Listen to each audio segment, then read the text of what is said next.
Marvel Snap is live! We have just launched our brand new day one accounts. We have already been playing in the beta for most of the beta, but today we're going to be jumping in as a new player, brand new account. We're going to keep this one free to play, and we are going to power level it up with all of the experience that we have gained from playing through the beta, and then we're going to be able to take this one all the way up to infinite. At least that is the plan. And we're going to walk through the tutorial, just really showing that this is absolutely day one, brand new account opening up, giving us the basics here of what we are looking for to be able to play through the game. We've got, the full tutorial. Cards have all their abilities. Of course they have abilities. And then we can lay him down.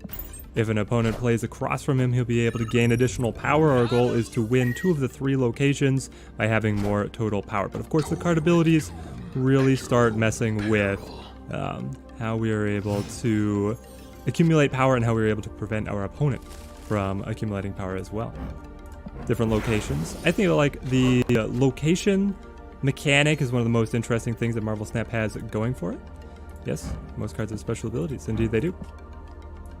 Because it really keeps the game feeling fresh every single time.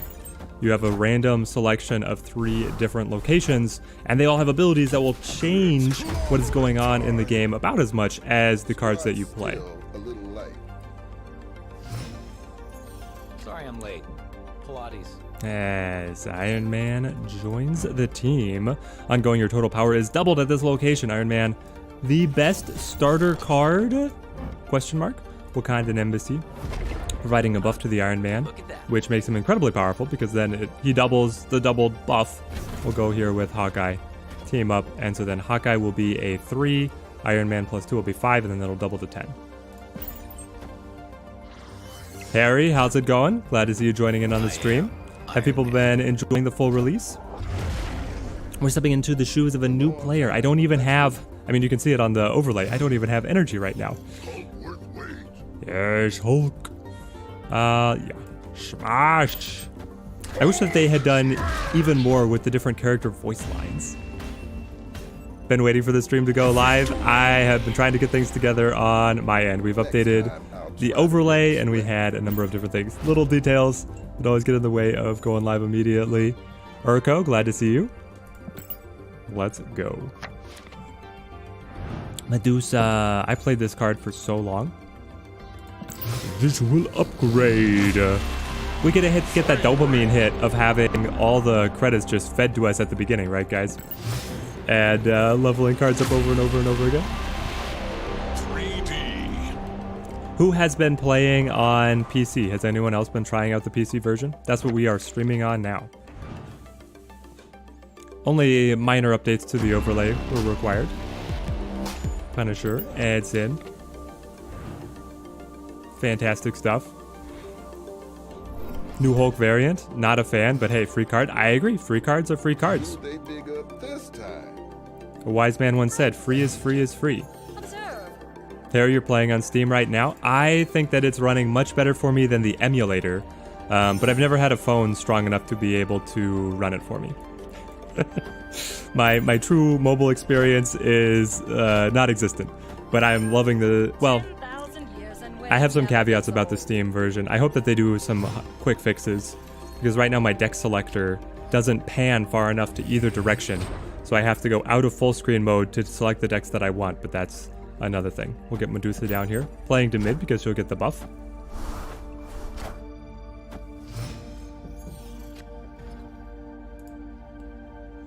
And then let's see, play out the Punisher. Excuse my reach. Ooh.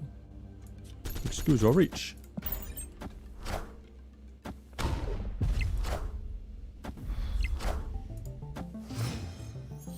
Careful. Just had the suit cleaned. Alright, let's see here. We will go Mr. Fantastic into the Misty Knight. Enter. Urko, see that you're on Twitch as well. Fantastic. It's collaborate time. Urko firing up the stream on both sides is always incredible. Let's see. I annihilate you. Then team. Let's lock down the vault here. I don't know if it's possible to lose these initial these initial takes.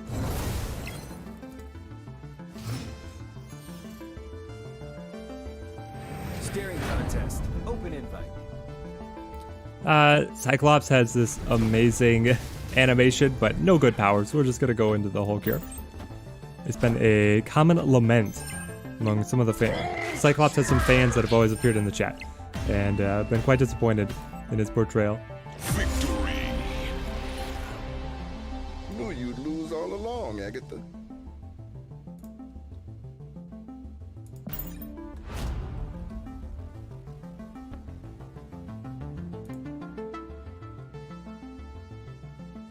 All right, let's. Oh, we visually upgrade another card. Get the Hulk going. We're gonna have to play through the tutorial a little bit before we get into our initial deck building, and that's where I'm kind of interested in how things are gonna play out. Because I have not been playing in Pool 1 for a while, and they have done a number of balance changes in the meantime. A lot of balance changes in the meantime. Okay, deck building. We should go to full screen. Yep, edit the deck. Pop open the deck. Take the new card. Replace the shocker. Sure, remove. Why is everything else grayed out?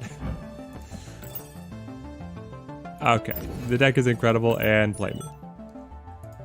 This is the Teddy Ninja account. Finally, I've got a moniker in game that matches out of game. Oh, it feels so good to be here in a full release, finally. We'll get Quicksilver down. He immediately appears in hand on turn 1. We got Star-Lord Thing Sentinel. Not bad, not bad. Baxter building, flipping. It provides strength to the other locations as long as you're winning at that location. Hawkeye tells me that the opponent wants to play to that location, so we'll play the Star-Lord to be able to get the ping and get that +3 power. Alright guys, hot takes in chat. What is the best original art of any card? I'm gonna go Star-Lord. I think Star-Lord has the best default art in the game. The Starscape is just so good. It is so good. Ooh, the raft. Okay, the raft is quite interesting because if we fill that up, we'll get a free 6 cost added to hand. And I would love to be able to play around with that. It's interesting because, so when I was playing at Pool 1 and 2 levels, we didn't have a lot of these locations. And so now seeing like the advanced locations that have been added later at the beginning of the game is quite interesting. Because now we get wild things, like thing drops down here. The raft, I think, can still generate any 6 drop, and we don't have access to very many. Oh, you just give me Hulk. Is this... Are you set to give me Hulk because Hulk is a beginner card? Trying to understand. For a friend. Or could I have actually gotten anything? Never before seen. It's Namor. Actually a great place to be able to play Namor. Picking up a lot of power at the Crimson Cosmos. I think Namor could actually be a solid early card. Let's get the double Hulks. Team Hulk. Hulk and Scar. Is there a link to the Twitch stream? YouTube keeps freezing up. Oh no. Let's see. I can post it in chat. Victory!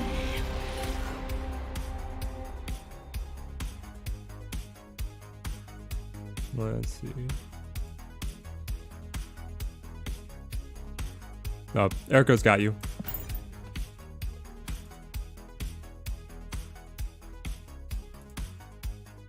And then we level the Sentinel. Upgrade me.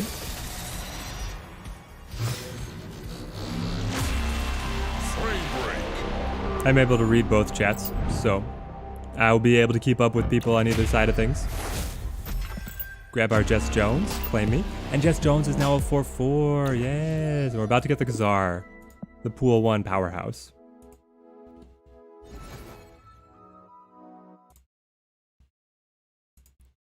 Okay, can we do some deck building? Check out the shop. We have the Ye Old Welcome bundle. I'll probably do a quick shop guide for new players, but I'm going to do that on my own time rather than filming it live now. Season Pass, and by Season Pass we mean the Reward Spotlight. Dark Fate 01, thank you for the follow. Grab up our early avatars here. And then I'm going to get, I'm reserving spot here in the stream overlay to be able to hold our deck list, but I'm going to do so once we've got a chance to be able to take a snapshot. So let's see what we've got. We are playing with, take me to collection, deck 1. We'll just call this starter for now. And then let's see, I would love to work in Jessica Jones. Let's cut a bomb and bring in Jess Jones. I like playing on the cheaper side of the energy curve. I find that always has helped me. And then give me my snipping tool. There we go.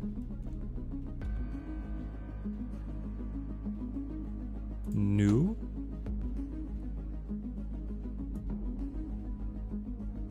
Here we go. Clip this for the deck. Oh, it's being so slow. The starter deck. I have not seen this in so long. Deck list. The deck list. Update me. And then if I unhide, has it updated? It has not. Browse. Take me to my deck list. Whoop. Cancel that. Deck list this. There we go. Now we get to see what we're working with. Take me back into battle. Time to level. The battle overlay is a mess when it's showing anything that is not actually the battle. But that is how it is. It don't always be like the way that it is when it do.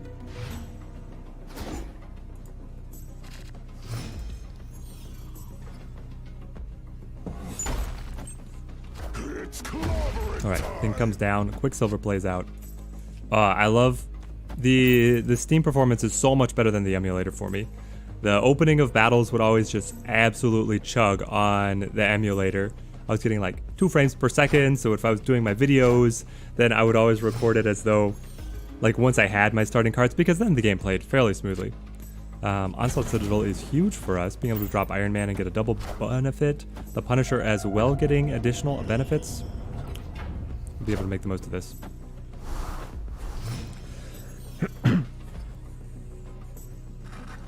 Mojo World plays out. We'll go Punisher here. Probably looking to sack Mojo World. We'll go Punisher, Jess Jones on left, Iron Man at Onslaught Citadel, and then Hulk wherever he's needed to be able to hold the win. Oh, the cube's power unlocks at rank 10. Okay, we can't even snap yet. I forgot how they just dip your toes into the game mechanics. But we're here for it. Iron Man comes down.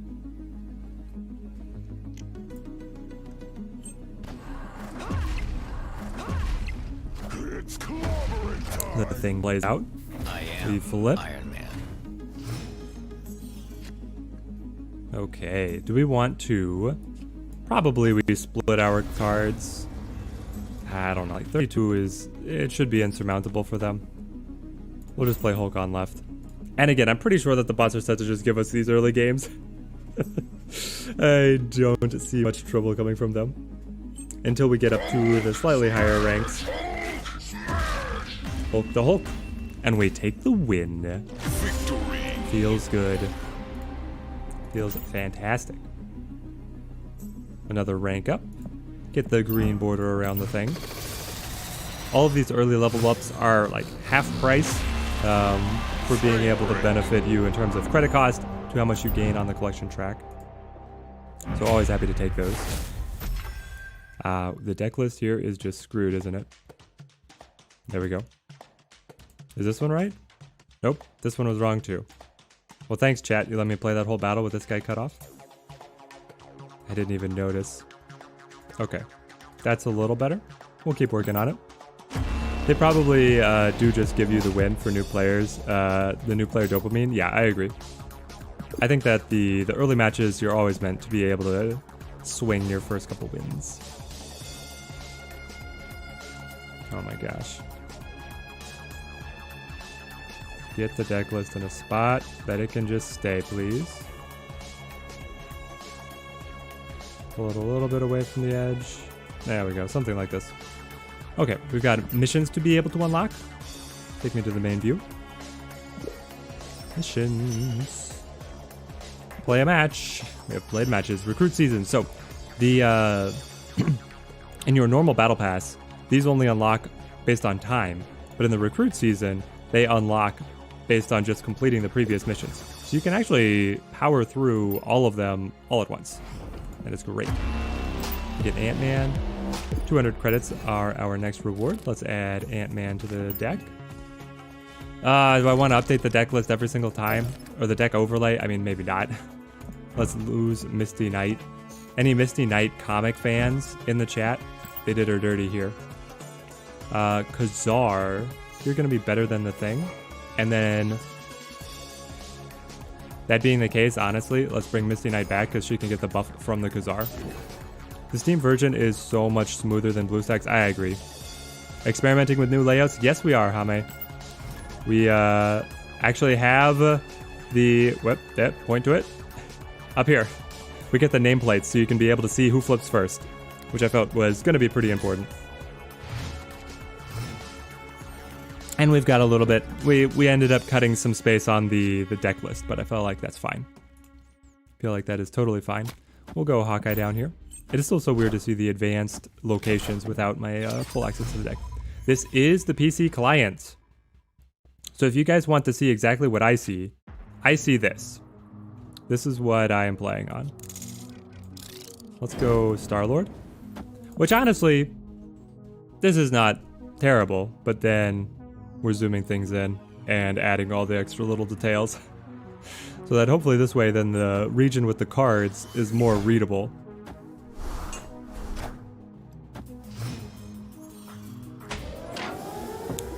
The deck list is still clear. Good to hear it, Urko. Good to hear it. Then we will stick with what we've got. So Adeline here is going to shuffle hand into deck, which means that I want to play these free 1-drops, especially because they're getting buffed by the Khazar. It's all coming together. It's clobbering time. Unfortunately, we lose the Sentinel, who at only 1 cost is incredibly efficient, but it is what it is. We will adapt and overcome. We got some big hitters. No, we lose the cost efficiency. Okay, we'll have to make do without. We'll play Jess Jones down here. This is like buttery smooth, guys. Like, I guess I didn't realize how choppy BlueStacks was for me. Have I seen the Marvel Snap Jeopardy videos by Kawa? I have not yet, though I have heard they are fantastic. Oh no, I don't want to go here because that will take away the buff from Jess Jones. I'm going to play mid to be able to put some pressure down. Have you seen watched the Jeopardy video series? I mean, it sounded like a great idea. I would like to watch them. I just haven't had time. Are the questions like very specific to Marvel Snap, or are they more like general Marvel fandom? I am Iron Man. They're great? Fantastic. Maybe I can try and pull some strings with the content creator channels in the Discord and see if I can get on one of the Jeopardies. I feel like this is a little better than just playing Hulk because Medusa will buff, it all gets doubled, and then Sentinel will trigger the Ant-Man. 90% snap in each episode has at least 1 dev. Oh, that's amazing. I'll have to check him out. I didn't realize that he was getting the dev team to be able to be a part of them. Victory. Everything that I've seen of the dev team here for Second Dinner and the new verse and whatnot seems like they're all really cool. And that they really love the product. Frame break. Let's grab the green Ant-Man here. I think it's about time that we update the overlay. Now that we're running a couple new cards. Oh, hang on, we've got missions. This is the hit, this is the loop. They tell you just play a match, unlock a mission. Go and go and go. Win 7 matches, okay. It's going to be a bit. Season pass. Hit us with the credits. I think the only fumble so far is the Nexus events. Yes. And honestly, they recovered the fumble. If you want to carry the analogy, their recovery on the fumble was pretty solid. Okay. Did we have somebody that we wanted to add here? No. I just wanted to be able to update the list.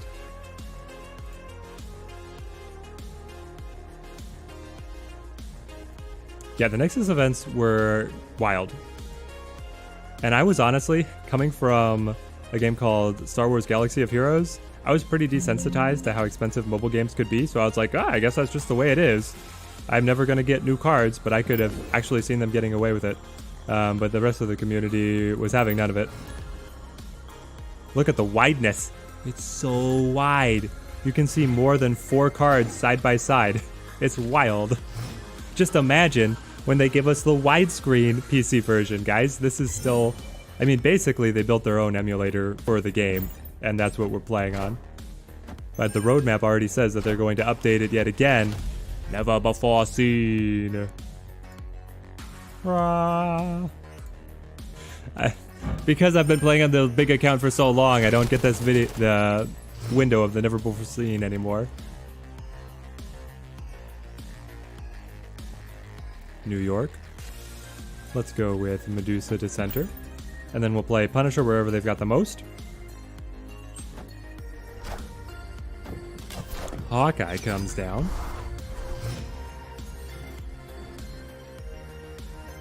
Kiln is going to lock down at turn 4.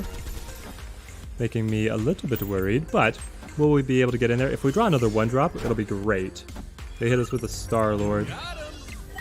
Yeah, that's a burst of a lot of power. Are we actually, is this going to be a loss to a bot? No.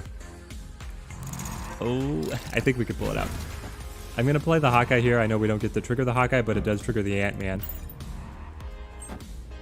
Okay, they choose to give us the kill. Fantastic. And if we have overcommitted, we can always move cards into New York later.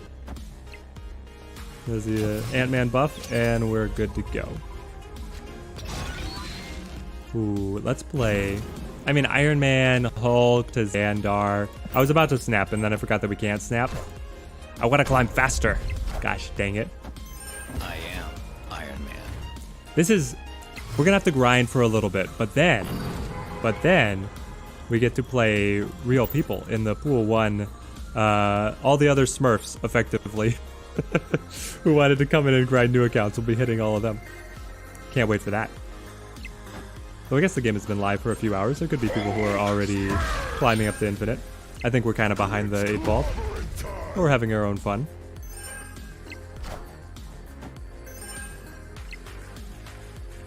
Yep, they pulled out of Kiln, but could not overcome the Iron Man Hulk combo. Take me up. Alright, come on. I think you can start snapping at Iron, which is level 10. Yes. The cube's power unlocks at 10. We get our new card back, so of course we'll use it. Edit me, card back me, equip me, close, check. Oh, this is going to be so weird that you don't have all the stuff I've accumulated over the course of the beta. It's not here.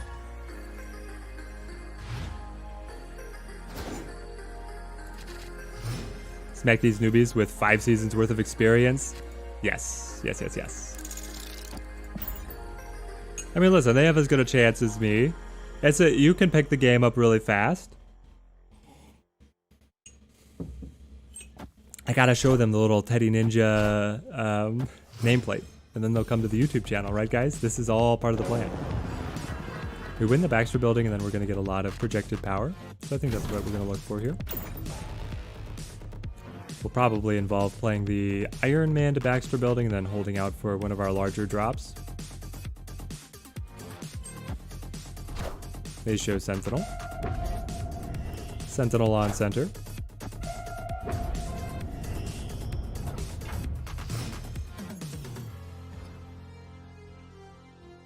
Ooh, Strange Academy.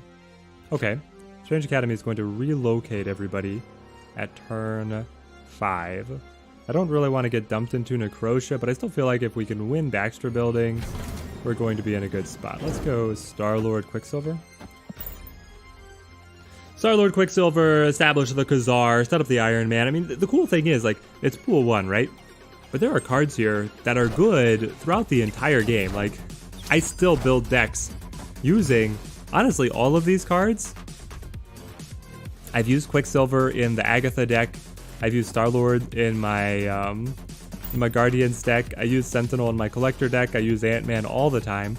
I use Iron Man all the time. I don't use Hulk very much. That's maybe one of the... But I still used him in some decks.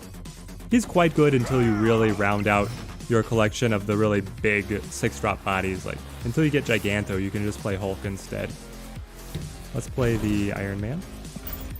And then we'll see where all of our cards get shuffled. Ooh, you've also got the Iron Man. Fair's fair.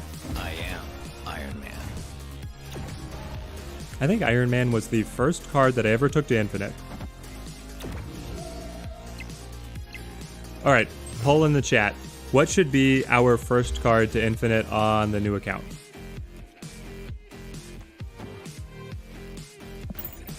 There's a lot of good options. Honestly, it might be Iron Man again. It could also be the Khazar. I'm thinking that we could be playing a lot of Blue Marvel in the early stages, maybe taking Blue Marvel up to Infinite. I mean, it's a special badge of honor to be the first card to make it, right?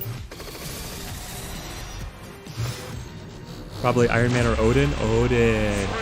Odin is my bro. Yeah, the Odin on reveal deck early on smacks. Grab the Mr. Fantastic here.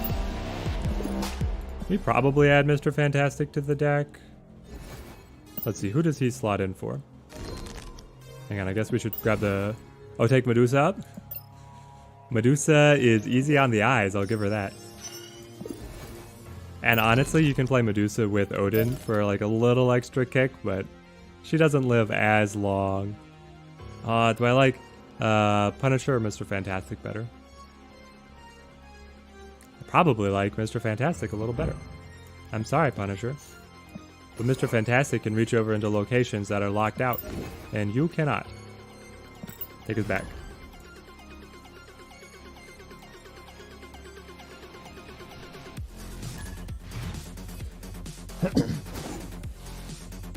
Love the Quicksilver dashes in like that.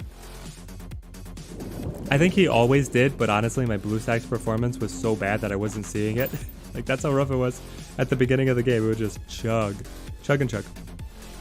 Alright, we got the Quicksilver.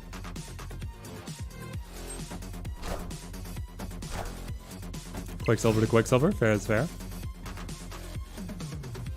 Ah, Elysium. Making everything much more accessible. We're probably not going to have only one card to Atlantis, but maybe we could play Hulk there like at the end as a winner. Medusa was your first Infinite. Don't think you ever played her after pool 1. Ah, and then you just let her sit. Angelo, you gotta dig her back out. You gotta find a deck to still be able to play the... I don't know what it's gonna be. I don't see anybody else play Medusa to good effect either, but yeah. It would actually... Now I'm trying to think. We could go to the main account and we could try and build... What would it be? You could do something crazy like... I mean, it's just a worse Wolfsbane, basically.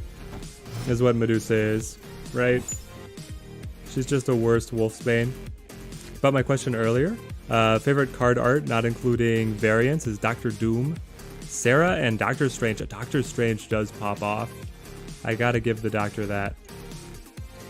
Let's go Hulk. Hulk to... let's go Hulk to Elysium.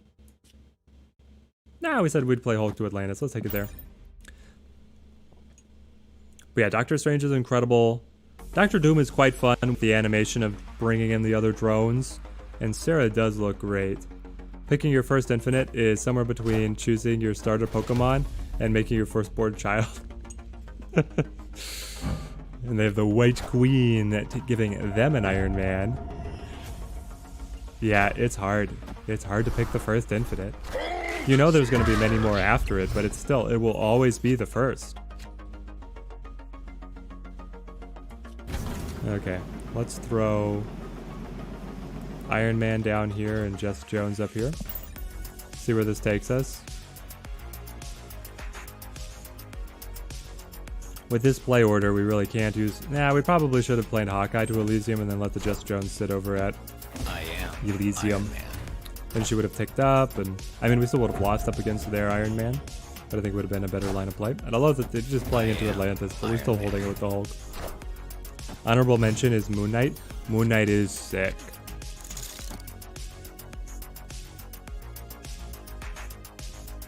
Hang on. Jess Jones is just going to get a little bit bigger, but we could play the Ant-Man here.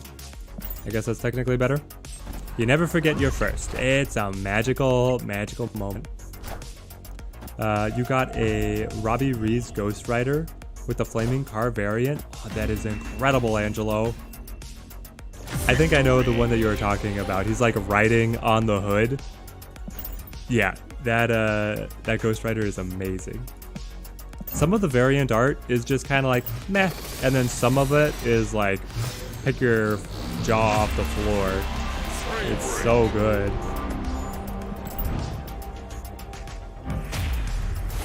I'm hoping that on this account we'll be able to find the symbiote Quinjet, or the Ghost Rider Quinjet, whatever the metal one is. Always go to our missions. Win a location with only one card. We need to unlock new cards, and we need to win matches. It looks like we are, yeah, we're going to be stuck just grinding out some matches here. Take me back into battle. Werebu X. I'm always fascinated. These are all bots. They're all bots, but their names, they've been trying to step up their game with the card naming conventions. To be able to disguise when people are playing the bots or not. There's the Nightcrawler. We'll probably just play Sentinel here. Mindscape, gonna have us switch hands. That means that we would like to be able to play out as much of our hand as possible. Maybe I don't even want to win Asgard if I'm just going to be giving the opponent more card play choices. Normally with Mindscape, you try to thin your hand down as much as possible to give your opponent nothing. The Icebox.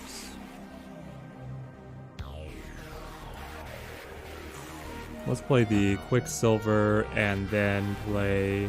So here's the hilarious thing. Ant-Man is a little better. He's a little better than the Medusa, yeah, even at the increased cost, as long as we fill up the location, because Gazar will also give him a buff.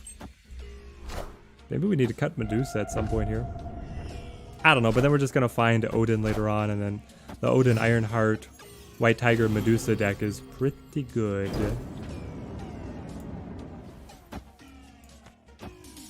Let's get these guys down, and then I want to be able to play Gazar. Looks like we are winning Asgard, but then those card options are just going to go over to the opponent, which is fine. It's all good.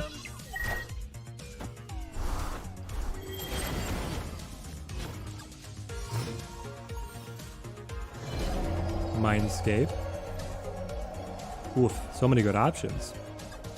We could play Mr. Fantastic plus Sentinel. We could play Jess Jones, who will be able to then buff herself up. Or we can just go old, reliable Gazar. Gazar used to be a 5 strength, guys. Hey, robbed him. Gazar used to be king. King of the zoo. So, takes in chat. What is the strongest Pool 1 deck? What is the strongest possible beginner deck? Because they've nerfed, honestly, a lot of the early cards. We don't need to go all the way to Iron Man. Undo me. That's a lot of overkill. We could just play Misty Knight over here, actually, and then play the Iron Man down like so. We should get the buff and win. I feel like with the changes to Blue Marvel, a Blue Marvel Onslaught deck could actually be the strongest Pool 1, Pool 2 deck. Because you get You get Mr. Sinister and Squirrel Girl to make the extra bodies. Iron Man. You have Kazar to be able to get buff on the 1-drops. You have Blue Marvel giving an increase to everybody, and then you hit an Onslaught on top of that. And you're probably wanting to run Iron Man anyway. An Onslaught Iron Man synergy is really high. I feel like that could be just a vicious deck. Not the one I'm playing, because I can't get past 50 to save my life. Oh no, Dio. Well, we'll do some testing and see what we can figure out. Urko, are you agreeing on the new Blue Marvel attack? We've grabbed our Spectrum. Now we get mystery cards up here. Okay, so we go up to Odin and then we start unlocking the mystery cards. Interesting. And no Killmonger yet. Yes. With no Killmonger especially. Okay, take me to the mission thing. This swipe screen on the PC version is so busted. It just doesn't work. Thankfully, it's redundant. Hang on, I need to go to missions. Yeah, it's redundant if I know where to click. Unlock a new card? Okay. Complete a daily mission. Well, dang it. We should have let that sit. Looks like we're going to be grinding out a couple matches. But then we should get enough gold to be able to unlock new daily missions. Because our next piece on the track is the extra gold, and that'll give us just enough to unlock new missions. Be sure to log in from both Android and iOS to get both of the launch variants. Yes, make sure to grab all the variants, my friends. They are yours for the taking. Do we want to play Spectrum? Probably not. I mean, at some point you get a mission, right? Yeah, at some point we're going to get a mission to play with Spectrum and a new deck, but now is not that time. Back we go.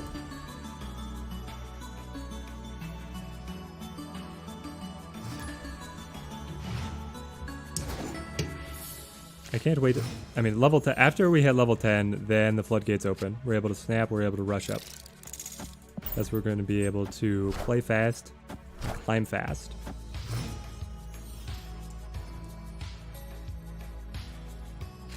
Ant-Man, Quicksilver, trying to fill up the Ant-Man location.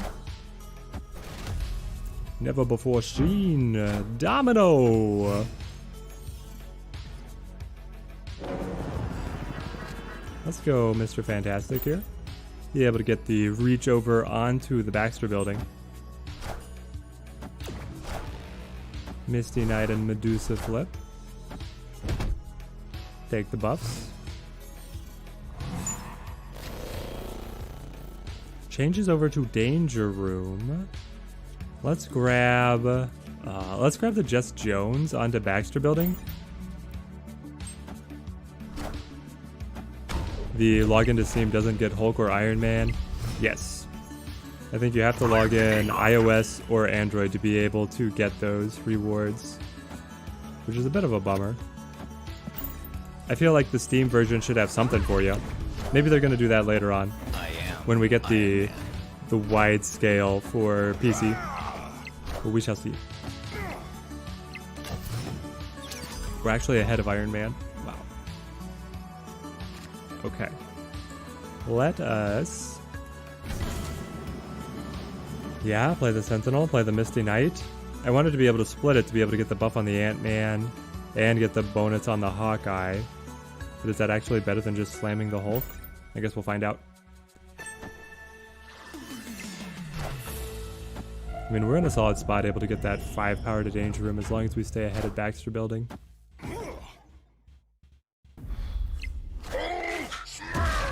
They play their Hulk. Fantastic. 9? Ah, we're so close. It's so close. So close to greatness. Grab the buff. Alright. It is so weird to be booster poor. Because meanwhile, on the other account, I've got like hundreds of boosters on all my cards as long as I'm credit poor. As soon as I have credits, I can spend them on somebody. Wakanda, preventing cards from being destroyed. a little irrelevant because right now neither collection, us or our opponent, has cards that will do any destroying. Danger Room will destroy pieces though. Let's go Star-Lord. And we'll probably still try and fit Mr. Fantastic into the Danger Room. If he dies, he dies. Got him.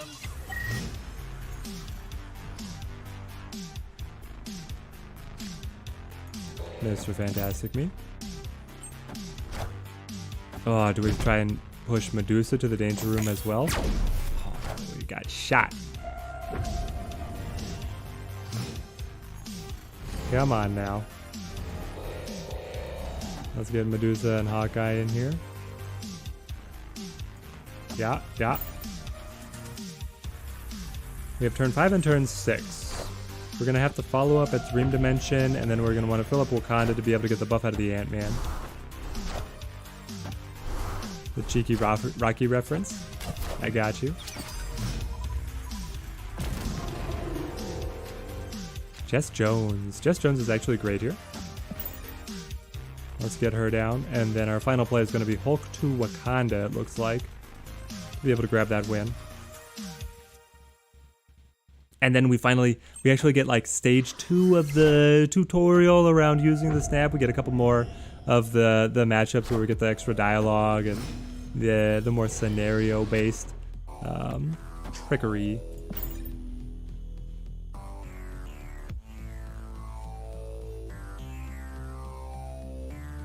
We have, I think it is a scripted loss coming up soon in the next match. But we'll see what we can do about it. Victory. Grab the win, grab the credits, and the boosters. Level 10. Misty Knight taken up to green.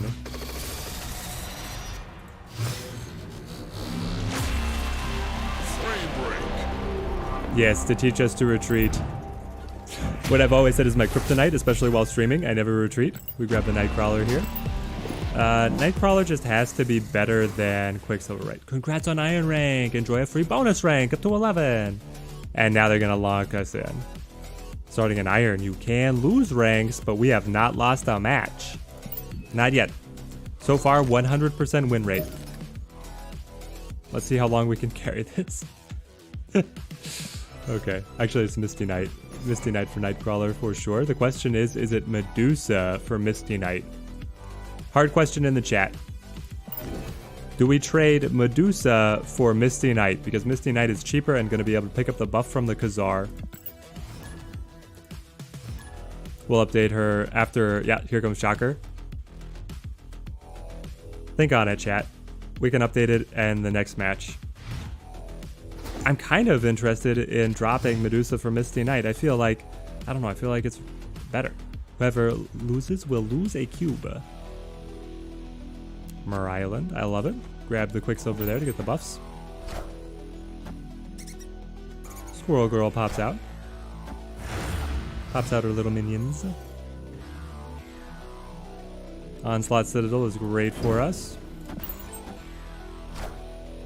Star-Lord.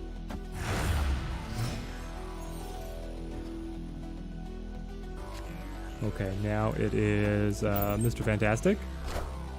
They've got the Groot, but they miss. So we're not able to snap yet, right? No, we're not. Okay. Well, Star-Lord is rallying the forces. Okay. I want... Well, I know that I'm going to have to play here next turn, so I don't want to play Jess Jones there, obviously. And then let us go with...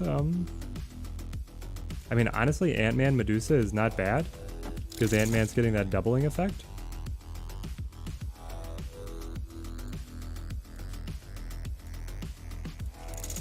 Yeah, let's go for it. Let's go for it.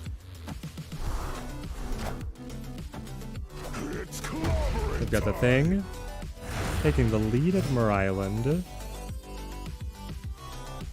Yep, they double after turn 6. If you think you lose, retreat. But you got this. We do got this. Let's go Jess Jones. They've got Sarah? I totally forgot. Hang on. You're not gonna hit me with the never before seen? Also, look, that little energy and power hover. That's new. Brand new. Okay, so Jess Jones is going to step up her game. Hulk could swing Mer Island. Interesting. We can't snap yet. Let's end here. Throw down the Hulk. They've got the Spectrum. It does buff the Sarah, but it's not enough. Not enough to defeat the Jessica Jones. Victory.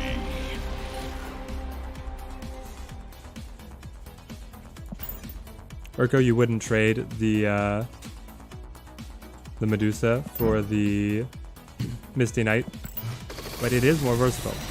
I think we'll give it a try. Obviously, once Killmonger and Elektra start appearing, then the one drops become much more vulnerable. But I kind of like the zoo mentality of your early decks just for the efficiency. I think we're going to swap it around. Grab the Wolfsbane here. Now we're getting some real cards. The Wolfsbane, the White Tiger, the Odin. The good stuff. New mission. Win our matches.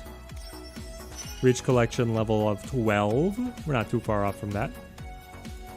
Okay, and then the season pass gives us our gold. I should update the overlay here. We grab the free gold. Best place to be able to spend your gold.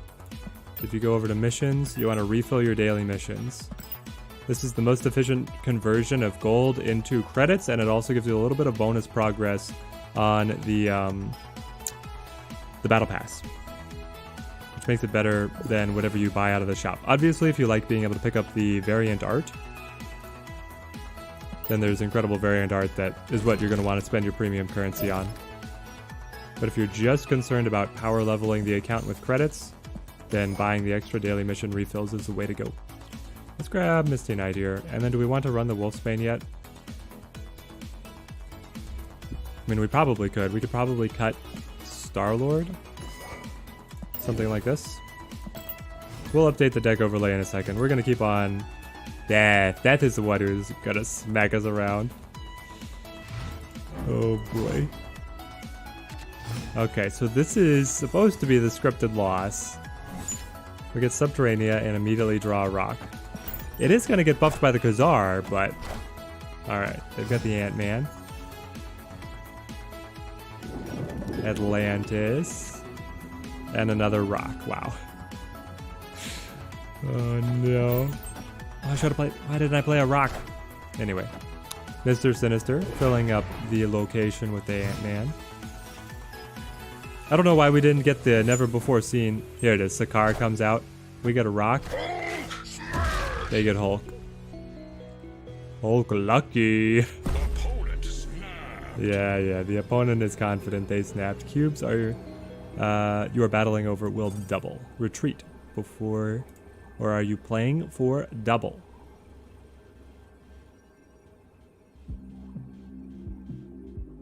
I mean, it is a pretty terrible situation to try and play into. Especially with drawing all the rocks. I don't know. If we just abandon the Sakaar, we might do okay. We can play the Nightcrawler and then move him later. Then we can play the rock. Avengers! Captain America, and that triggers the Ant-Man, taking them up to 14. I don't think that we have anything that really... Not withdrawing all the rocks. Alright. Escaped. Excellent choice. You only lost 2 cubes instead of 4. We should have retreated immediately. That was the whole gimmick. But then again, they did give us the free level. So it just came out of the free level cubes. Alright, play me again. Up against Elektra. Now these battles are intense. We'll be able to raise the stakes. Necrosha, not great for us, but Mr. Fantastic can help us battle through. They're just going to give us the advantage at Necrosha here. Okay. Central Park will give us even more squirrels. Their side of the board is choked off. We'll go ahead and play the Sentinel here. I'm not allowed to snap yet. No. They have to give me the tooltip to be able to snap.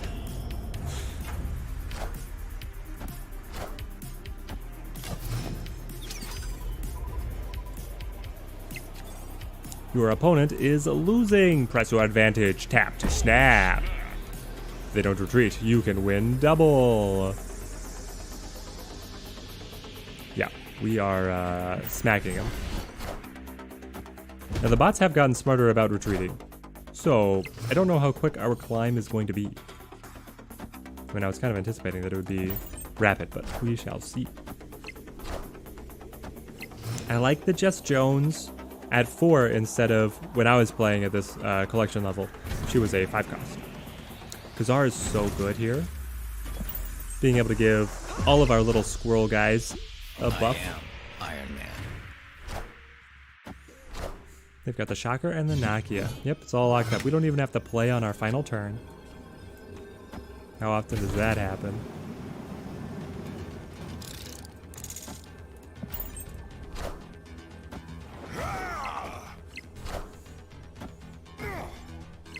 And we make back all the cubes that we lost. Victory.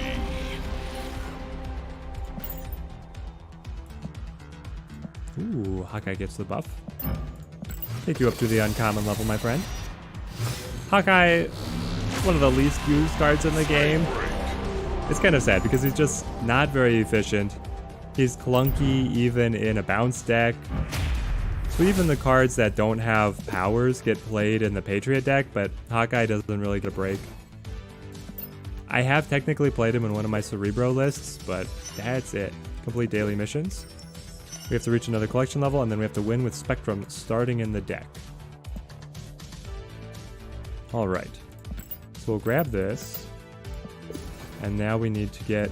It's Spectrum, right? Grab the Colossus. Probably not going to use the Colossus immediately, but just double checking here.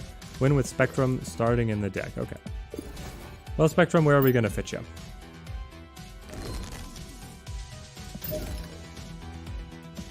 Are we actually cutting Hulk to be able to fit in Spectrum? Maybe. We've got ongoing on Kazar and Mr. Fantastic. And technically Colossus. Technically Colossus. We could cut Sentinel to fit the Colossus to mesh just a little bit better. It's not great, but we don't have great options. I'll take it. I've not done a great job updating the deck overlay as we do our rapid changes and keep unlocking cards so quickly, but here we are.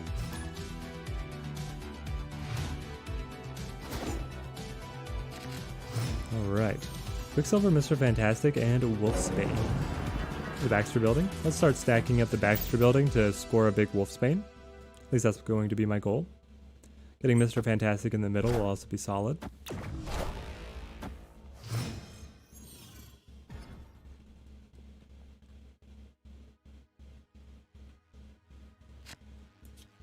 Lay down Mr. Colossus.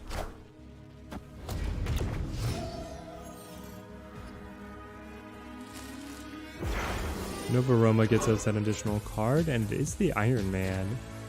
That's pretty solid for us. If I play Mr. Fantastic, he's not going to stay. They're just going to get shuffled. Interesting. Where would I like to go then? Probably Mr. Fantastic here to the Nova Roma.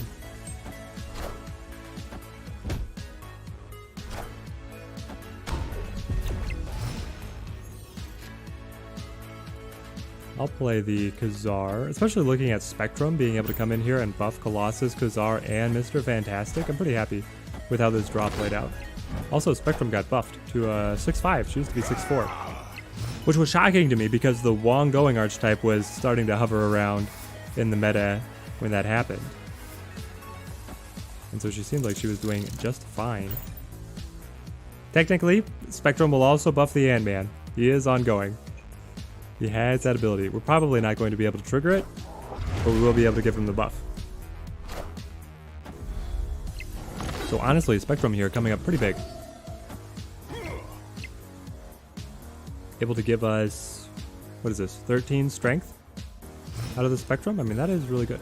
Oh, snap. Should have snapped earlier. I have to remember to be optimum with the climb here because we have so far to go. I think it's like, what is it? Chat, help me out. Is it rank 40 where we get to play real people? I feel like it's rank 40 where we get to play real people. Victory. All right, another 4 for us. Misty Knight, getting closer to the level up. What do we find down here? 100 credits. I don't mind if I do. Okay, do we have to win twice? Yes, we have to win twice with Spectrum before we can go back to Hulk. Okay. But basically, just being on the critical path to be able to complete these missions is going to be the best move for us. Trying to advance through the recruit season to be able to get Blue Marvel, and then we can do some fun deck building with the early stages in the Pool 1. Pool 1 deck testing. They've got the Hawkeye. Quicksilver plays down. Weird world. I didn't realize that the starter decks would get to play around with that. And we get their Bishop. That's fantastic. We don't even have Bishop. We've got the Star-Lord. Let's go, Bishop. And the Misty Knight. Sure, sure.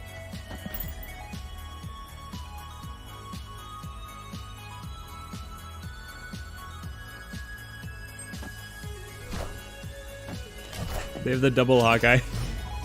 Oh, they've got the double Hawkeye. I love it. And I've got the double Ant-Man, though. Wow. It's a pity that I actually can't play him to the Hellfire Club. Hang on. So what do we want to do? Play the Ant-Man and then the Wolfsbane? Then we can go Misty Knight plus something to the Avengers compound. I mean, obviously it depends all on what we end up drawing into.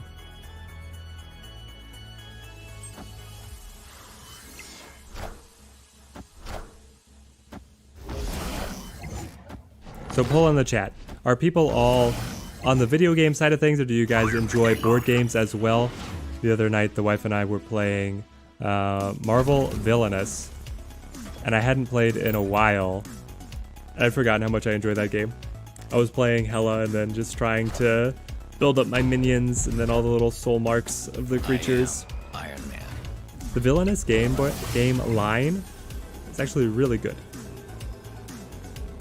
I have gotten to play a number of different versions, so I've not gotten to play the Star Wars version yet. We snapped too late. I wanted to snap.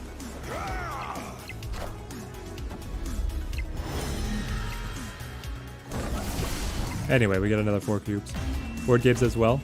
You DM some D&D for your friends. Awesome, Urko. I have not gotten to play D&D as much as I would like, but I have watched every single episode of Critical Role. I've spent so much time listening to Critical Role. It's just easy to put on in the background if I'm like grinding on something. Whatever game that I'm trying to cover.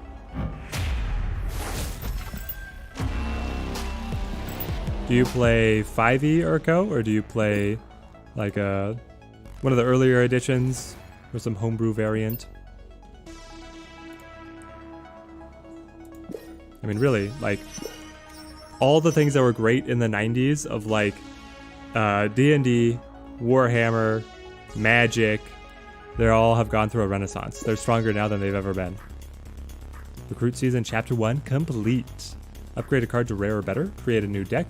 Play a match with a new deck. Will do, will do. Let's grab up the Season Pass. 5e, but if something doesn't seem fun, you change it up. It seems like 5e is just like really accessible. A lot easier to get into than some of the other versions. We'll grab our Iron Heart. Love it. Okay, we have to build a new deck as part of the mission, though our new deck is probably going to look shockingly similar to the one that we are already playing. So we like Khazar for being, let's call this the Let's just call it Zoo. And then we go Ant-Man, Hawkeye, Misty Knight, Nightcrawler, Quicksilver. I don't know. Colossus is okay. We don't have Odin to be able to re-trigger the Ironheart or the Wolfsbane. So I was pretty happy with how things were playing out with Hulk, Jess Jones, and Mr. Fantastic.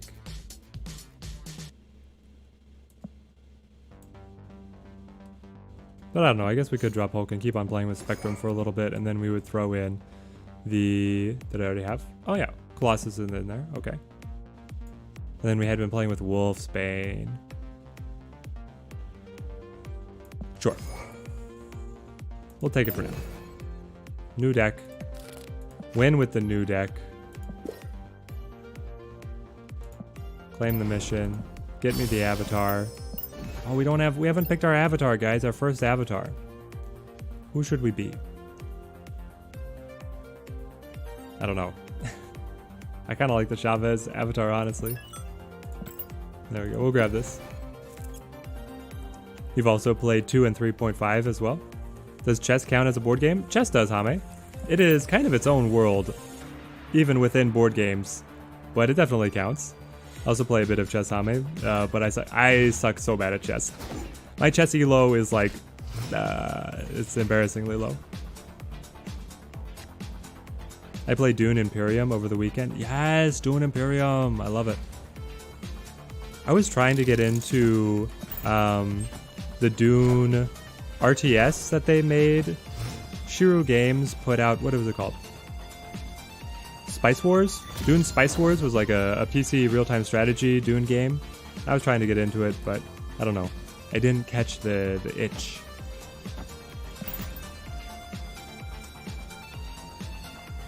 But it looks really good. And I've heard great things about Dune Imperium, but I've not gotten to play it.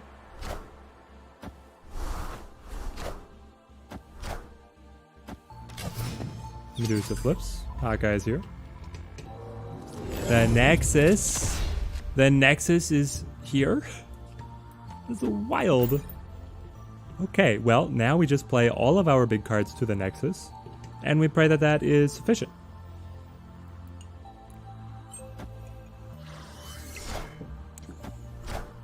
The Nexus has an effect very akin to World Ship. Really, it's the only location that matters. If we can be surpass our opponent at the Nexus, then nothing else matters.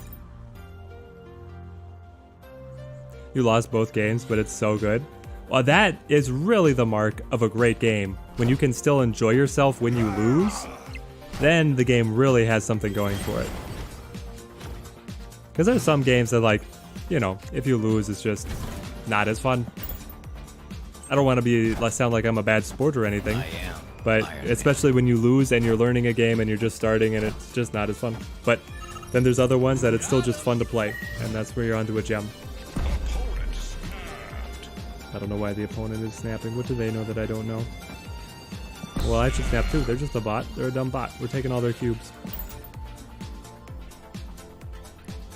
Grab all the cubes. With the Spectrum, we're going to be able to get the buff on the Khazar and the Iron Man. Iron Man is doubling everything. Spectrum is lending her own strength. Gosh, Odin. Odin on the Medusa. Buffs the Medusa. But it's not enough. It's going to be a unanimous victory.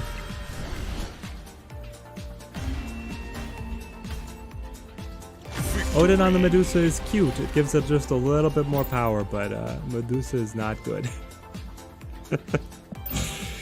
Medusa is not good.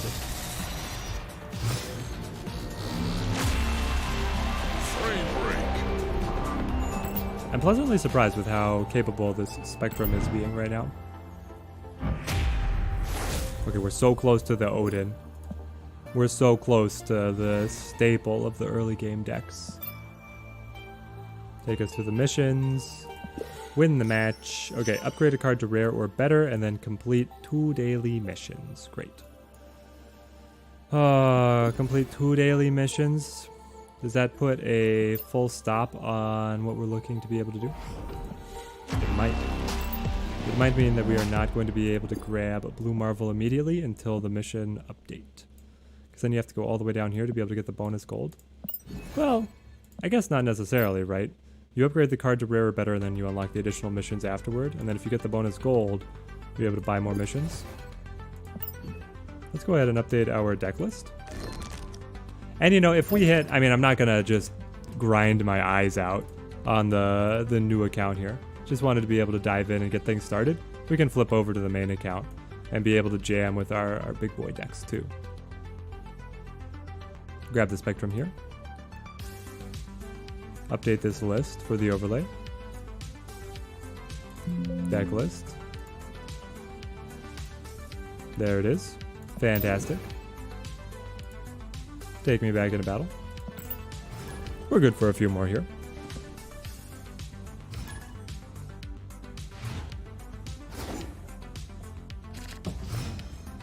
Are there any decks that people in chat want to see us test out if we switch accounts to the main account with the almost full collection level? I am missing Patriot on the full deck still, or on the full account still, the Super Teddy account. But I got Lockjaw, and I have not built a deck with Lockjaw yet. We could build a Lockjaw deck. That would be incredible. Let's see. With Sinister London can be a jam here. We can get Khazard, then have the double buffs going onto our 1-drops. It'll be really powerful. Lockjaw seems really fun now. He is really fun now. Like, he seems insane. Let's grab the Quicksilver. Great thing with Wolfsbane on the Sinister London is that you play to the Sinister London, he buffs himself, and then when he copies, he stays with the buff, and then he buffs himself again. So that second Wolfsbane is huge. Yeah, we should have played to the Icebox. I don't know what I was thinking there. Yeah, the opponent is snapping on our misfortune. They should have played Medusa to Sinister London. But anyway. But what is the best Lockjaw deck? Do you just play... I mean, we can play Lockjaw Thor. We can play Lockjaw Infinite, which is kind of Lockjaw Thor anyway. Or you can play Lockjaw Mr. Negative.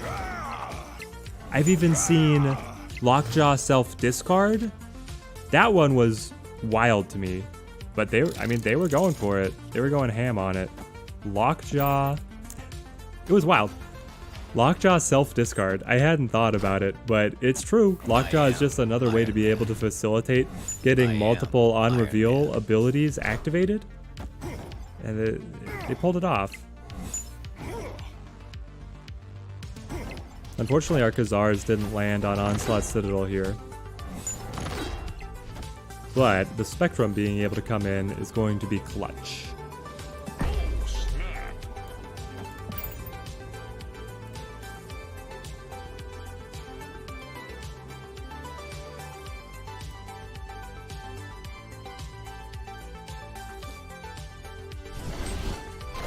Oh, but these 8-cube wins, they're so juicy. The bots are just giving them over to us. It's clobbering time.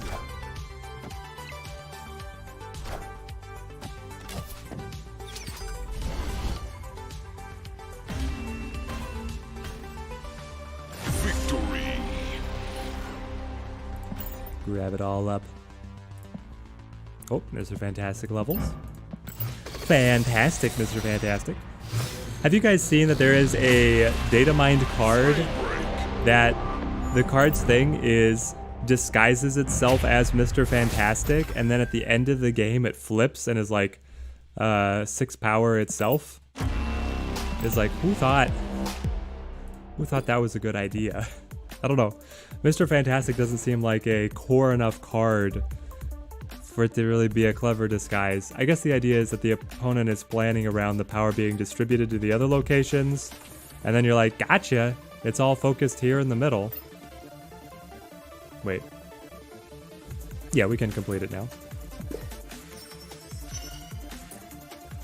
Okay, so we're looking to upgrade a card, and we're looking to find another daily mission. I guess if I had been a little bit more intelligent, I would not have immediately cached the missions that they had given us, and had waited for them to be criteria for these other Battle Pass missions.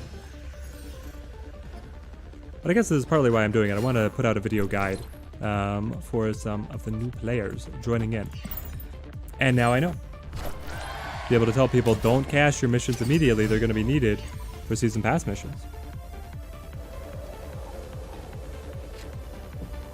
Help you get to that blue marble even faster. We'll go Ant-Man Quicksilver like so.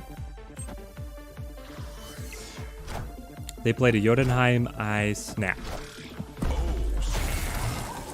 Because that is not going to go well for their side. Only use gold for missions or cosmetics, exactly. What are some other tricks or tips that you guys in chat have learned? Oh, the opponent's already retreated. Okay. What are like tips and tricks that you guys learned later on through playing Marvel Snap that you wish that you had known earlier? Never fast upgrade. Yep, fast upgrade is a trap. A lot of things on the store page are a trap, honestly.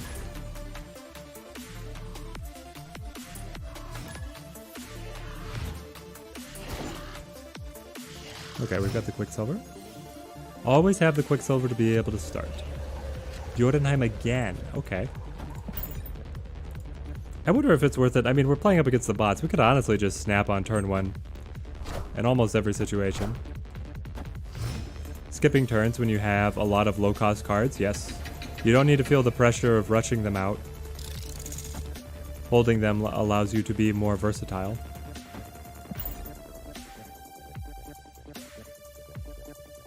Which is more powerful, because you only have to win 2 of the 3 lanes, right? You would rather have the information going into the final turns than if you had, like, overspent your hand early. Forge. Let's see. Let's get the Colossus down. And then we're on a pretty straight curve. Jotunheim again? No.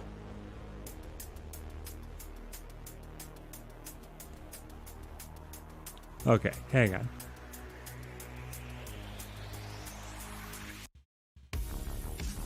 I guess it's still... I don't know. Yeah, it's gonna be like Khazar, then Mr. Fantastic, and then something else, but Jotunheim is gonna wear us down. It just is. We've got the Namor, buffed with the Forge. It's actually really good. I know it skips on giving us the free card, but I think it's better than playing into Jotunheim, which is going to keep on taking away our power. And then our final play is going to be something to Jotunheim and then Wolfsbane to be able to get the buff. I am Iron Man. That Iron Man is not going to do very well, getting buried by the decrease in power. We've got the Odin. Re-triggers the Forge. Wow. Wowza. I mean, it's probably just Spectrum here. Yeah. I'll snap. I still feel decent.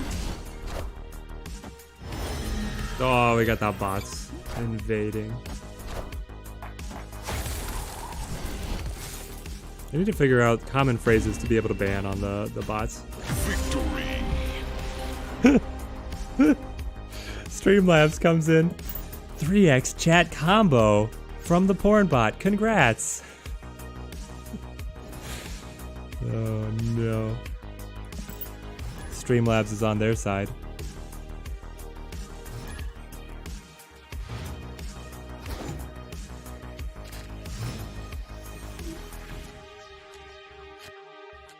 Alright, we'll play out to Misty Knight.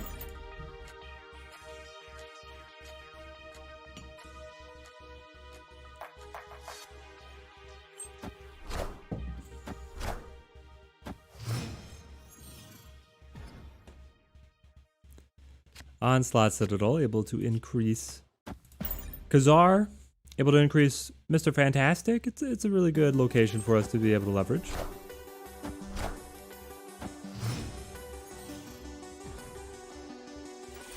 Wakandan Embassy, giving us all the buffs, the juicy buffs. I mean, this is a great curve for us to be able to play on, and then because Titan has actually decreased the cost of Spectrum, shoots a 5/7. I mean, that's incredible. We'll be able to get in with, we probably want the Colossus down. So we probably still hold Spectrum for turn 6 to be able to get the most distributed buffs as possible. Do I play real-time strategy games? Yes, I do, Hame. I was playing Age of Empires 4 earlier in the year. And then I played the Dune game. What else have I played? Oh, I was playing the Starship Troopers RTS. That was quite fun. What do you like to play in the RTS genre, Hame? And I mean, I like the city builders too, kind of like Manor Lords and stuff like this. Okay, if I play Spectrum, we are able to steal the win because we gain +4. So let's snap and then play the Spectrum to center. Yes, feels great. Yeah, I play all kinds of stuff. I play a smattering of everything.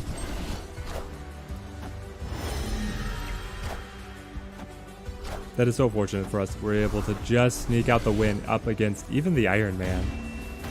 Feels very powerful. Victory. Spectrum is feeling great. I don't remember enjoying Spectrum this much when I was initially playing with her. But this is working. Now maybe up against real people it's not going to. We're still how far away? We're like forever away from getting real opponents.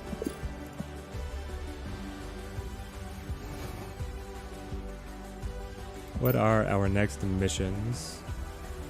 Upgrade a card to rare or better.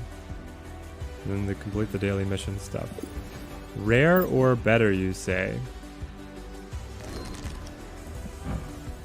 Rare is blue?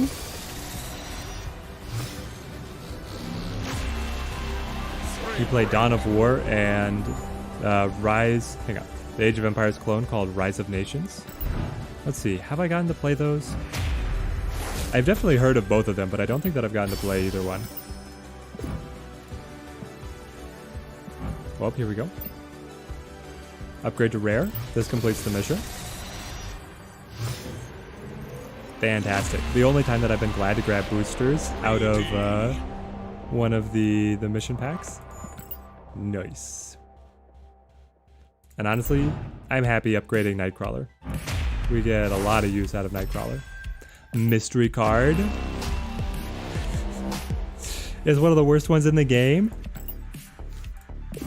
My Cerebro 2's deck that I posted just in the last couple days was the first time I had ever seriously played Uatu in a deck.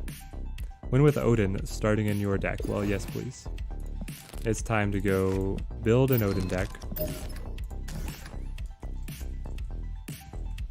On reveal, get me Odin, White Tiger, Wolfsbane, Ironheart, Medusa, Star-Lord, and then just the good stuff.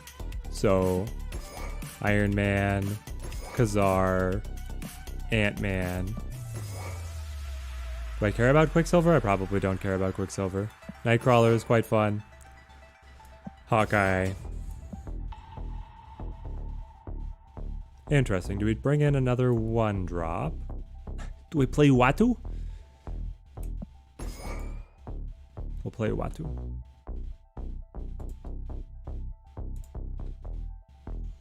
Update me. We'll give this deck a couple goes, and then we'll probably switch over to the main Super Teddy account, and we'll build with Lockjaw. Deck lists. Update me. There we go. Love it. Grab the credits. Just getting fed in the credits. Feels good. Daily missions and win with Odin starting in the deck. Here we go. On review.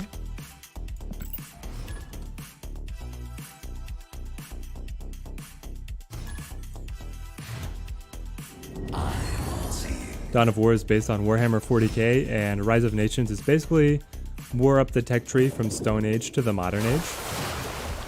Yeah, so I know that Dawn of War has gotten... I've been really interested in trying that because I played a number of the other Warhammer games and really enjoyed them. These cards don't reveal, so Hawkeye is not great. And I've seen Rise of Nations. The take of like extending your tech throughout an enormous extent of time is really interesting. Seems to be what it's leaning on there. Let's go with Star-Lord, I suppose. Watu actually started in our hand to give us a little bit of info, but the info to the locations didn't matter. It didn't matter. Got him.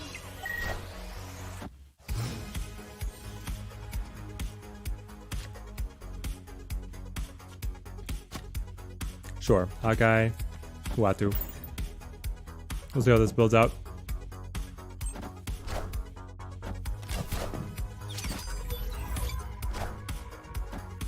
Got the Angela. Buffed by there, Hawkeye. Westview, no, it turns into Jotunheim. Well, I guess we're abandoning that spot. Also, we didn't really get any good cards for Odin to be able to hit. Like, where is the White Tiger? Where's the Wolfsbane? Where's the Ironheart? All of these cards locked in the deck.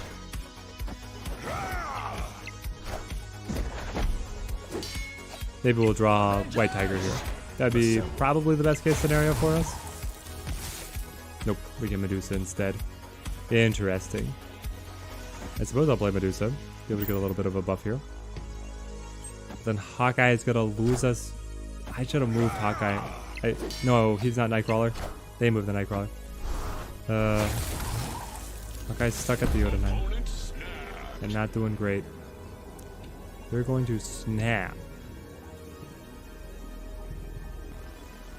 I don't know, this might actually be a retreat. I think this is our first legitimate retreat. Escaped.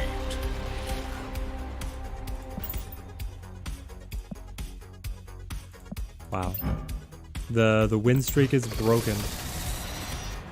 At level 14. Frame break.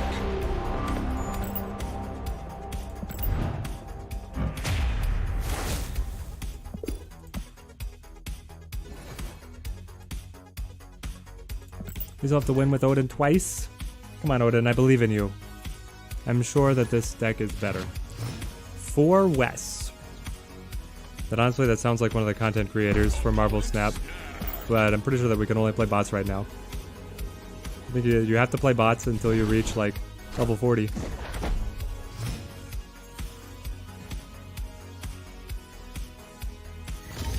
Let's go just right into Mir Island to be able to grab all the buffs there. It'll be Star-Lord. White Tiger and Odin will be the finishers. But then we can also play them to Mir Island to be able to get the extra trigger on Star-Lord, potentially. Potentially. Medusa can slip in.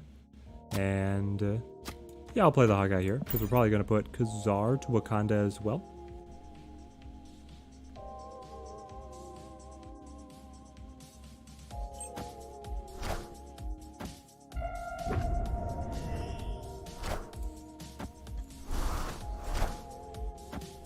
Medusa grabs the buff, and Hawkeye sets down his marks. Playing the Khazar, but it's only buffing Hawkeye. Now they've got the Sentinel playing into Mir Island, trying to absorb those buffs. Forge, ready for the next card they play down. Let's get the White Tiger in play. White Tiger Odin. It's a classic. I remember I was making guides, even when I was at the very beginning of the game, and the White Tiger Odin was the very first deck that I said everybody should build. I would still agree. I would still agree. It's so strong. Here's Star-Lord is going to be able to trigger again. But is it enough? Hang on. Star-Lord, you get the +3. But then they're going to be able to get the extra buff out of Mir Island. Oh, no way.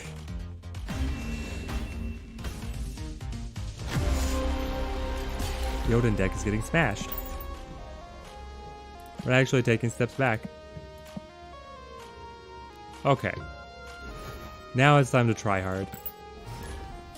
2 losses in a row to the bots. This is unacceptable.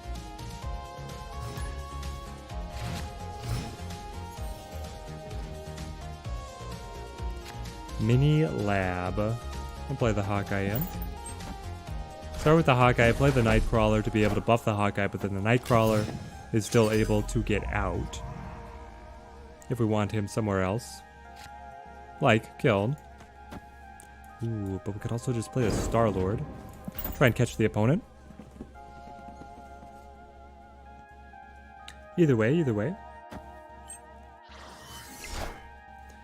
They've got the Angelo to the Kiln, okay.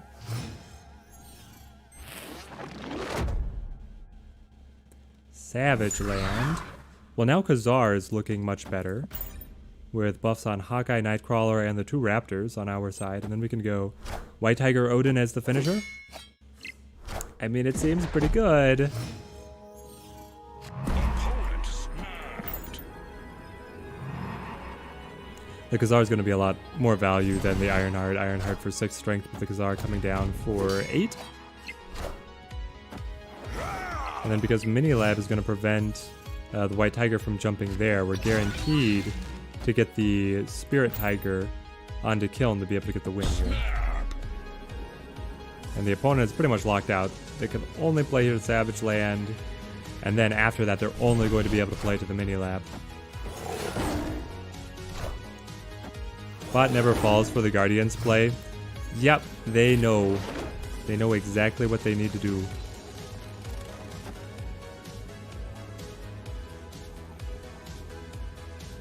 I mean, with the Odin, we're guaranteed to win Savage Land. We have a good advantage at the Mini Lab, and then we have the Spirit Tiger bouncing either to solidify that advantage or to win the Kiln. So I think we've locked up our 8 cubes. What could they have? They do have the Hulk. But the Spirit Tiger, if they had bounced to the Mini Lab, would still have surmounted them. Okay, we were able to make all our cubes back. And then some. Up to rank 15. I love it. But yes, the bots just opened their third eye. They see exactly what you've played, and then they're like, yeah, not gonna play to the Star-Lord. They know. I see all. Okay, Uatu. Fisk Tower. Mini Lab. Los Diablos. Oh, let's get down to the Uatu, I suppose. None of his information about the locations really helps me here. It doesn't make much of a difference. Are you going to play to the Mini Lab and get pinged by Star-Lord? Hame says it'll never happen. They dodge it again. We should probably just cut Star-Lord. I mean, yeah.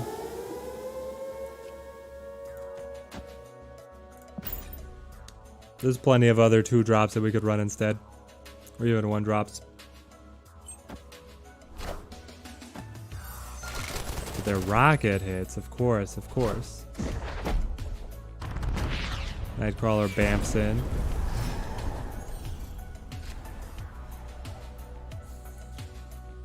Let's go with the Khazar. We don't really have anything aligned for Odin to be able to re-trigger, but... I mean, we could draw the White Tiger. I don't know if I would want to use... Well, yeah, I don't know if I would want to use Ironheart. We get Hawkeye. Okay.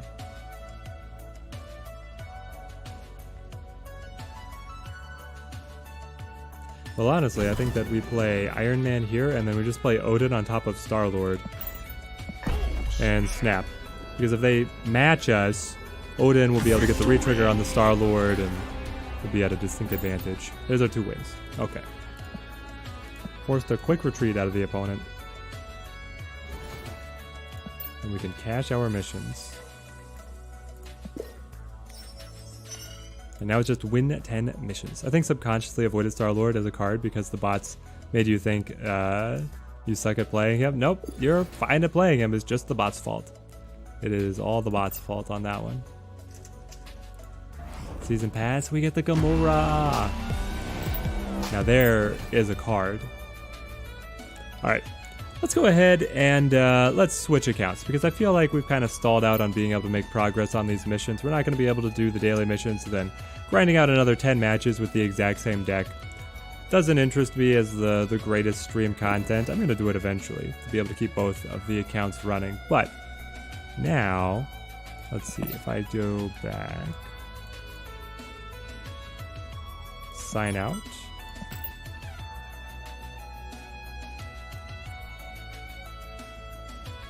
sign in. Takes me into another sign in window on a different screen. Hang on. No, this is the wrong one. I selected the wrong Google account. Great. It's gonna bring up another new account.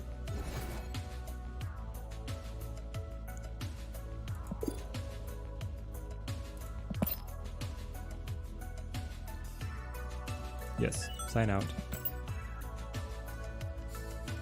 It's so scuffed. Sign in. This is my account. This is the Super Teddy account.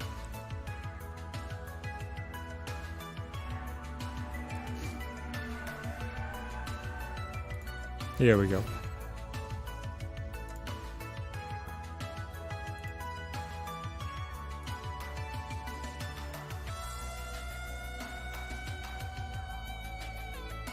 All right. Let's go. Let us build our Lockjaw deck.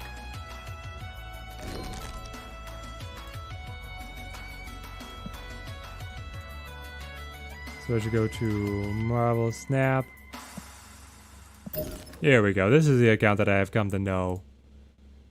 Let's go like Lockjaw Thor.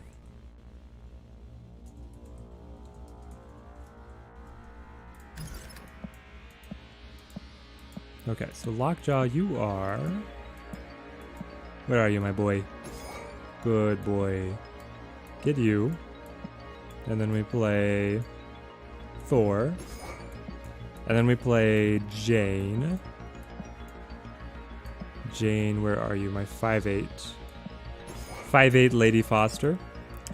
Then you want to play... Open to suggestions in chat on how we round this deck out. You play Wasp to be able to have the other 0 cost that you can then cycle with the Lockjaw. I mean, we probably play... Well, everybody plays Jubilee on Lockjaw. Where's Jubilee? 4-1. 4-1 Jubilee. And if you're playing Jubilee and Lockjaw, you might as well play Infinite. Okoye? Oh, you play Okoye to be able to cycle the buffs to the deck? Okay, okay. I could see it. I don't think I've seen very many opponents play that line, but I'm here for it. So we got the Okoye. And then, I mean, Ironheart is pretty good to get cycled in. The Hobgoblin. Okay, so Hobgoblin is good if Lockjaw pulls him from the deck, but if you play Hobgoblin to Lockjaw's location, he goes across and then he cycles. Odin for reactivations? Yes, Odin for reactivations for sure. I'm going to give... You know what? I'm intrigued as to the Hobgoblin line. Let's try the Hobgoblin. Odin for the reactivations. So then... Yeah, Goblin works? Okay. Do we play... Oh, play Goblin instead of Hobgoblin? Because it's cheaper? I could see that. Where are you, my green Goblin? There you are.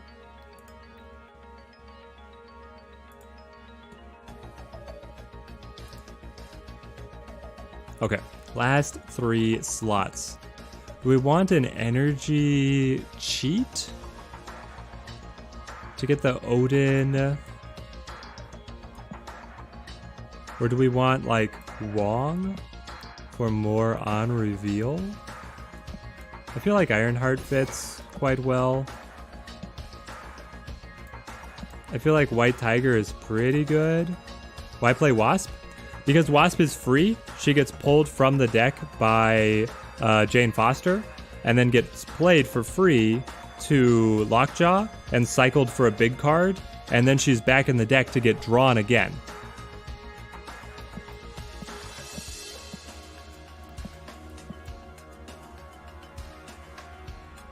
I mean, do we line up Giganto to be able to synergize? I feel like Giganto Infinite on the Jubilee and the Lockjaw. Oh, Dr. Doom? Dr. Doom is quite good. Ultron! No, Ultron just clogs. Guys, but look.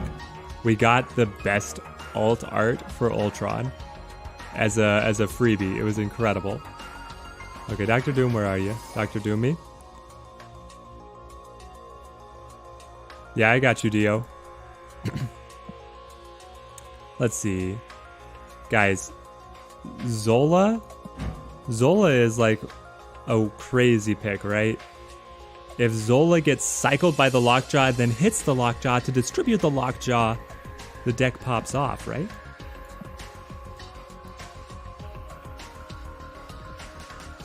Another wild pick would be a Guardian, because the Guardian could ping an opponent and then get cycled, but then he maintains the buffs as he cycles through the deck.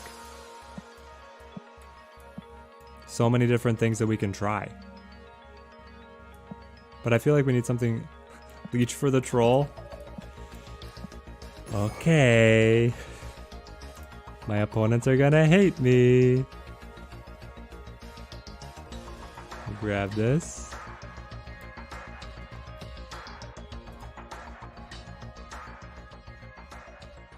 Alright. The deck list is set. We'll at least start with this and see how things roll.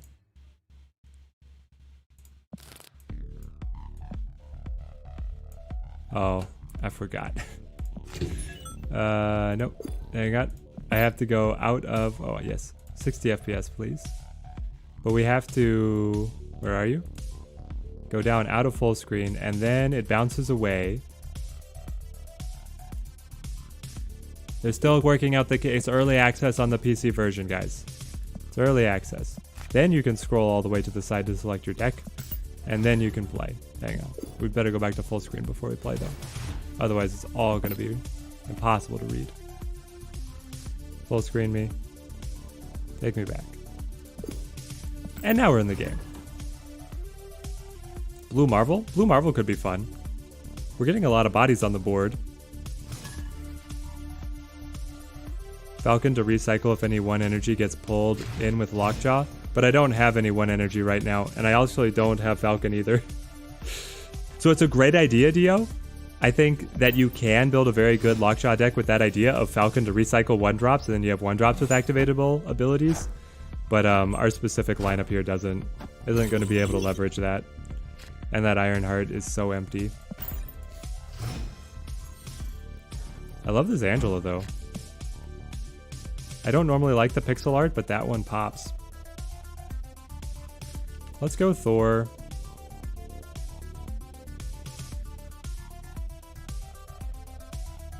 Sham, glad to see that you're making it.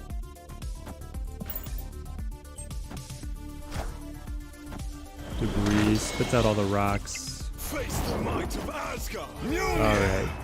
I gotta reset my brain after doing all the up against the bots with the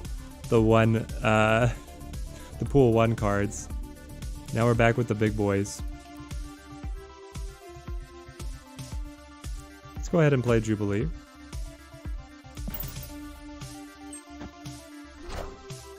They've got the rescue.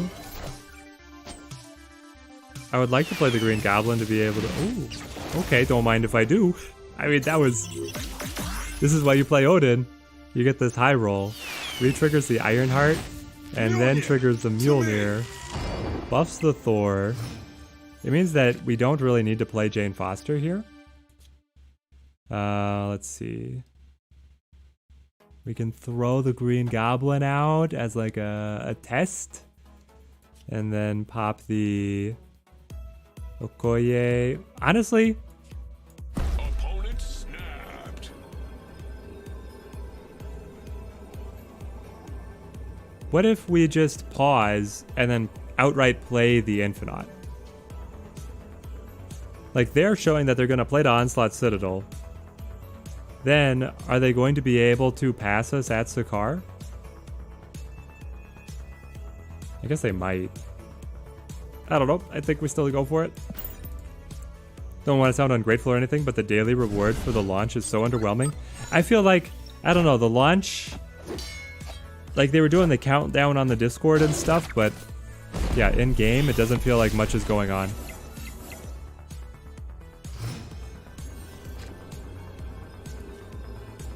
And I don't think it's just you or being ungrateful. I just feel, I don't know, like I logged in today and I'm on the Steam version, which is all new, so like I'm getting a hit of the new game dopamine, but that's really it. Everything else feels the same.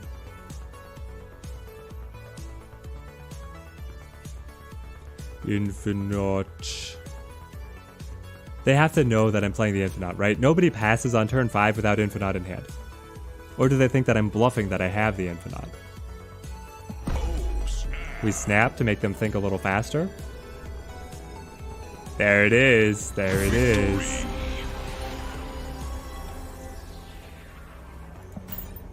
You thought it's going to come with the new patch? A bigger reward? Or something else? Yeah, it feels about the same besides the Samuel L. Jackson tweet. There was a Samuel L. Jackson tweet and I missed it? I should really get on Twitter more often, guys. Do we have missions over here? What are we working on? Nothing that I care about too much. Okay. I'm honestly just happy that the Thor Lockjaw deck is coming off the ground because I've been waiting to be able to play Lockjaw for so long. Honestly, I should probably update the YouTube thumbnail and name. Let's see here.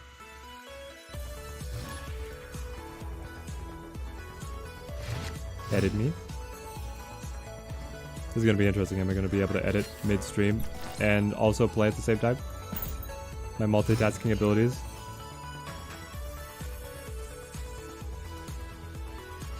We'll just call it. Hang on. Yeah, we'll hold Wasp. Oscorp Tower gonna give us a swap.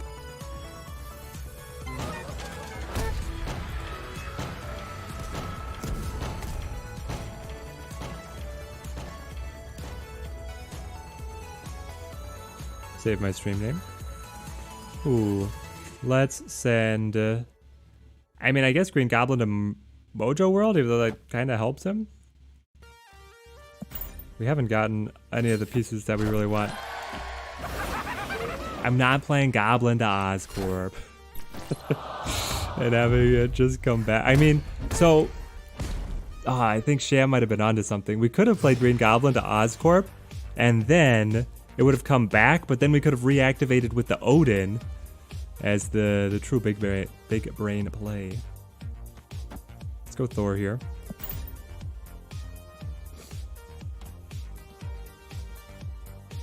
Okay, so we got our news.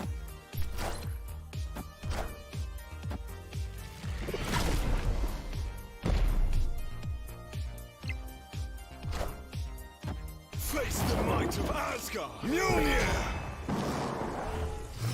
Sorry, as I was typing out the stream name, it hit a hotkey on Streamlabs and changed the view. Let's go with Jane Foster to be able to draw the zeros. I don't know, I'm not loving this. Do I want to play Jane Foster out here? I feel like this one is kind of boom. Yeah, you got the Red Skull, sure. Yeah, Red Skull or Typhoid Mary here is what they've got.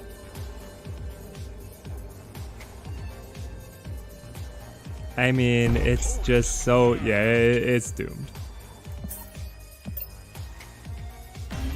You just bought the $3 bundle in the shop.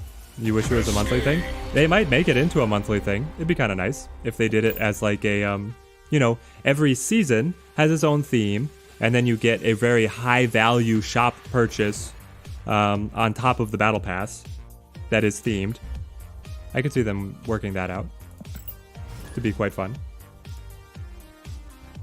Give you some more bang for your buck if you're gonna buy.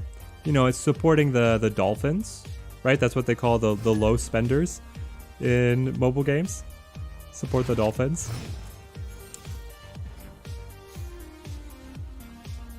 We've got the leech for the memes. 700 gold with extra goodies seems good to me. It seems great. No, what kind of just nerfed the Green Goblin? I guess we probably want to play the Thor anyway. Oh, and then the Leech will make all of his cards better for Washington, D.C. We got to be careful, my friends. There's the Lockjaw. I do want to set up the Lockjaw, but I also want to set up Thor as early as possible. Interesting, interesting. You're more like an anchovy. Okay, the minnows. You've got the free-to-play. Maybe the free-to-play are the minnows. And then you've got something, and then you've got the dolphins and the whales and the krakens, right? That's how the progression. I don't know. The whole deck is supposed to be Lockjaw. Let's try Lockjaw. Playing up against all these guys with their self-destruction nonsense. It's so good. Well, we should probably play Thor first in case we get... Play Thor first in case we can get the hammer to come back with the wasp. Face the might of Asgard. Leech could still be a big winner here because if Leech is hitting the death, that shuts their deck down so much. The Jubilee, okay. Why?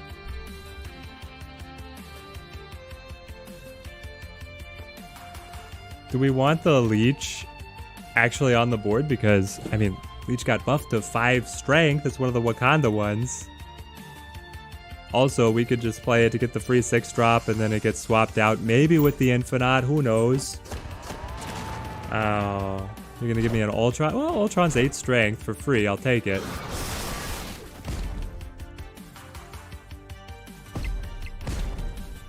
Enough said, Bob. Wolverine hops. Leech bricks their hand. Trades with the Lockjaw. Into Mjolnir. To me. Okay. Opponent snapped. Pretty worried right now as to what's going to happen because I think the opponent realizes that they have the upper hand. But I don't know. Dr. Doom Ultron is pretty good. They're getting all these buffs out of Washington, D.C. Oh, wait. Why did it make it better? Oh, you're right. We could have played on the mid. We could have played Dr. Doom and Ultron on mid to be able to gain the buffs out of Washington, D.C. ourselves. But I think that we still lose to that Giganto. Because we would have been, what? 13 and they're at 17. We still would have lost, but you're right, Sham. That would have been the better line to play.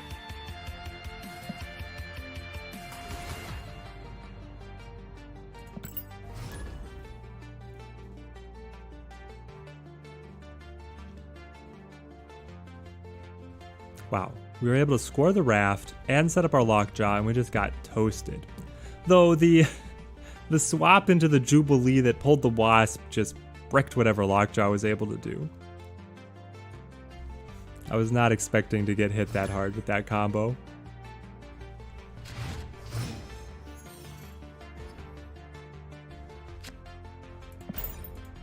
All right.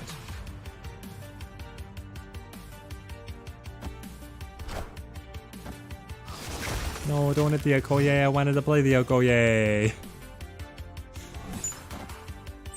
Odin, sure. I mean, at least it's 8 strength. At least it's 7 strength. I've never seen this art. Wild. And we've got nothing. I don't know. The Lockjaw is not feeling great right now. Maybe that's just me. I guess we haven't played that many games of it yet. It's probably the Okoye. Then we can play like the Jubilee to Stark Tower to be able to pick up some more buffs. Play the Leech to try and break down their game plan here at the end.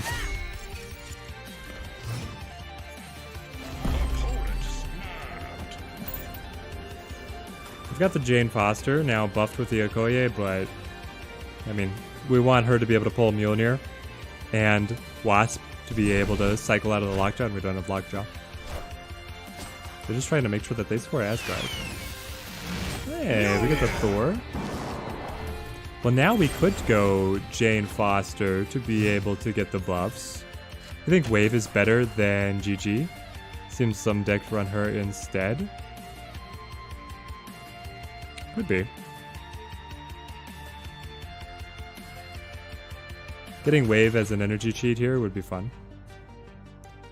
Let's go with Jane Foster to Sakaar, and then we'll play the Wasp just to be able to get the buff out of Stark Tower. This will give us Mjolnir to be able to give us another buff on Thor. I don't know, maybe we do have a chance.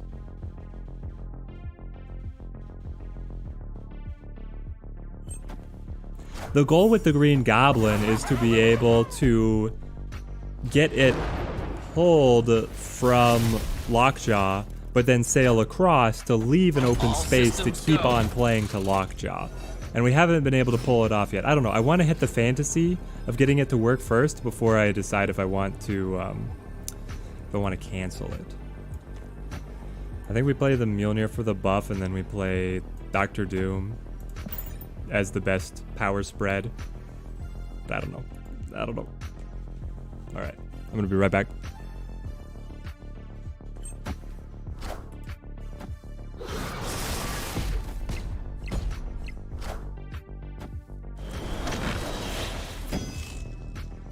Mjolnir, to me!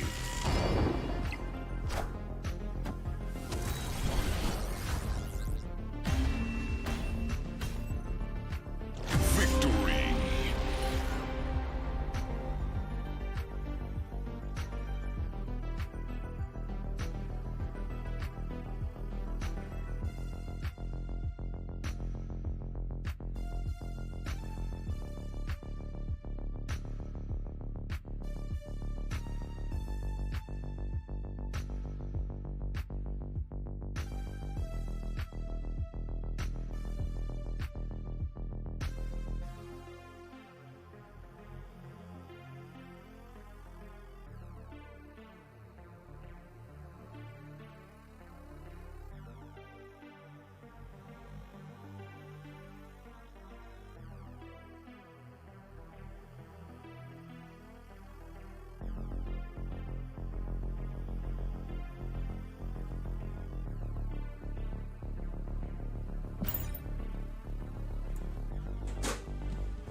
Yes, we get the first upgrade on the Lockjaw. Well, I'll have whatever you don't want. Frame break.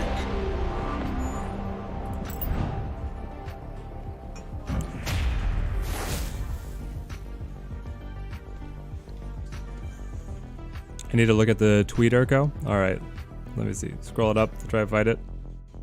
Okay, I'll eat the curry and you can have the polenta. Okay, that works for me, Hope. Oh, there it is. Are you sure I want to leave YouTube? Yes. Go to site. I want to see the Samuel Jackson tweet. Did they get him back to voice Nick Fury? Being replaced as director of S.H.I.E.L.D., Marvel Snap gives players control of the entire Marvel universe. Do you think you can do as good a job as I did? We'll see about that. But that's got a full video?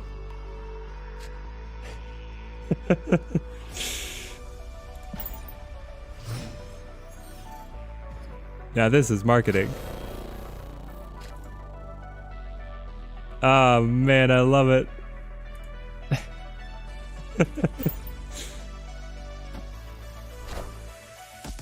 Alright, I'm glad that you shared this with me, Urko, because I never would have found it otherwise. Well, maybe I would have eventually as part of the Discord or the Reddit. That's so good.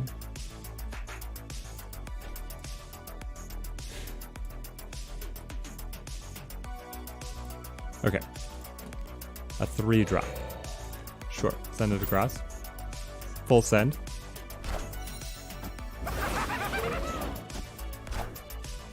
Nick Fury has been replaced. Players are in control themselves.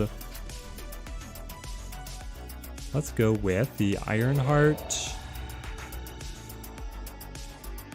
Yeah, I mean, Ironheart and then stacking the Odin afterward is probably the best play. Does Leech just make them so annoyed? Birdie, thank you for the subscription. Glad that you're here enjoying the stream.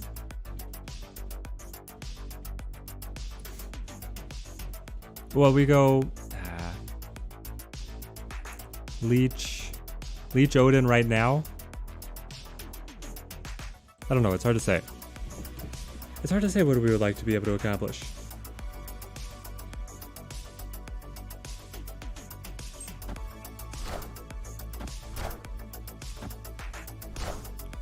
Lockjaw and then Adam Warlock. Well, I'm sorry, Adam, but Ironheart has things to say about you being able to. I'd like to play the Jubilee. Well, we probably just play the Danger Room. I don't care if the Jubilee gets shot. I just want whatever they pull out of the deck to be good. But what could they possibly pull? Is it the Thor?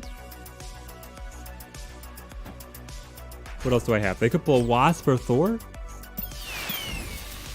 It's the Wasp. And then she gets shot. Friendly neighborhood Spider-Man here. Well, it was nice playing you, Mars. Thanks for the game. Enjoy your climb. It was so weak. So weak.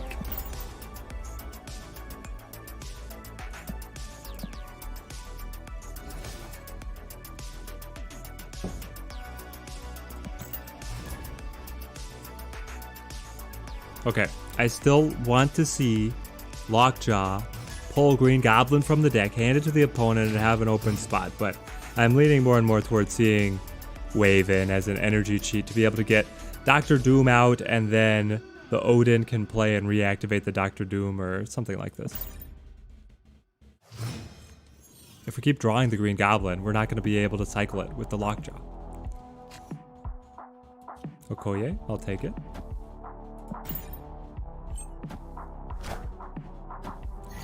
After this next turn, the deck gets cycled.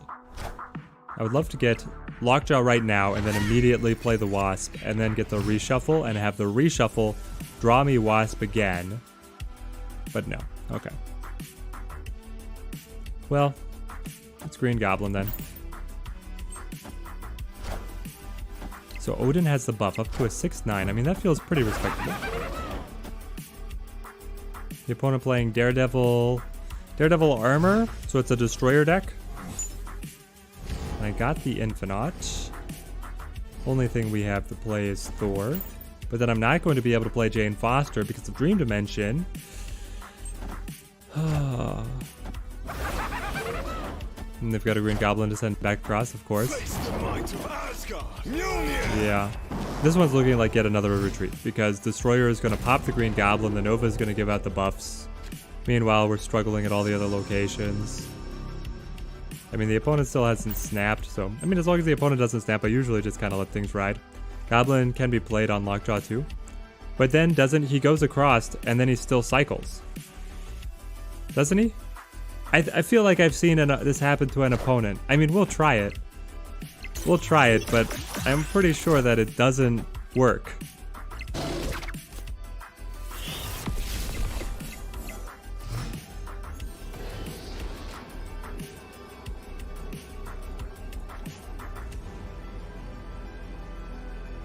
Dr. Doom is just not enough to be able to get the... Because he's 10 points and we're 11 down.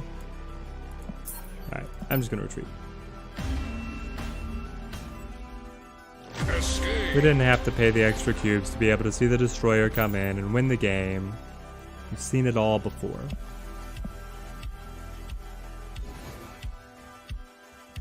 Okay, apparently we've got missions. Mission me? 70% of games are purely Destroyer decks. It is a weird meta. Like, who decided that Destroyer was so popular? I don't even think that he's that great. But everybody loves playing him right now. Like, they just adore him.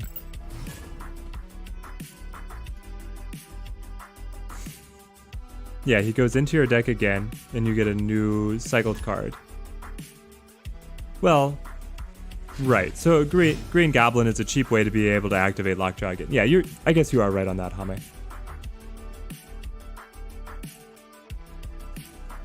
But I kind of wanted him to stay on the opponent's side of the board, which is the angle that I was coming from. But yeah, Sham. Destroyer is just absolutely everywhere right now. The Hood is probably a Destroyer. Wolfsbane seems like a good card, since he keeps the buff even after cycling. Ah, yes, yes, yes. Wolfsbane would be a good addition. So who do we cut? Do we cut Green Goblin for Wolfsbane? It's the same price point. We cut Leech, right? Leech was kind of there just as a filler because we didn't know what else to put. Getting Wolfsbane as a little bit of a cheaper option could be good.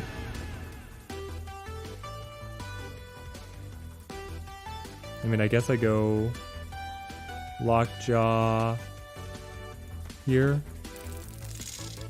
With Nowhere not allowing unrevealed abilities, I don't want to play Lockjaw there. And with X-Mansion adding a card, it's about the same as just playing Lockjaw here, even though Okoye is already there. Oh, we got the Infinite! I mean, just pulling the Infinite for free is worth it. Lockjaw, you did your job. We turned a Wasp into an Infinite.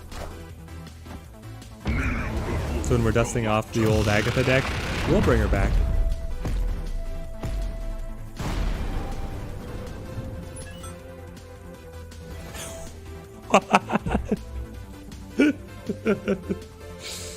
It crashed the game. Galactus appears and then he crashes the game. He destroys our Infinite, which was the location we were locked up to win. And then he comes back and just laughs at us.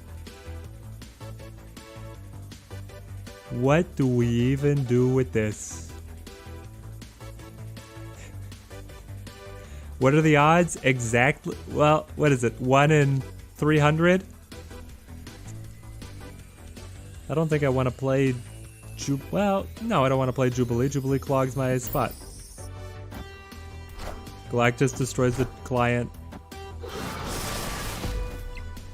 I mean, I can't win without Infinite here. Not up against the self-destruction deck. You give the thumbs up and you bamf out. Escaped.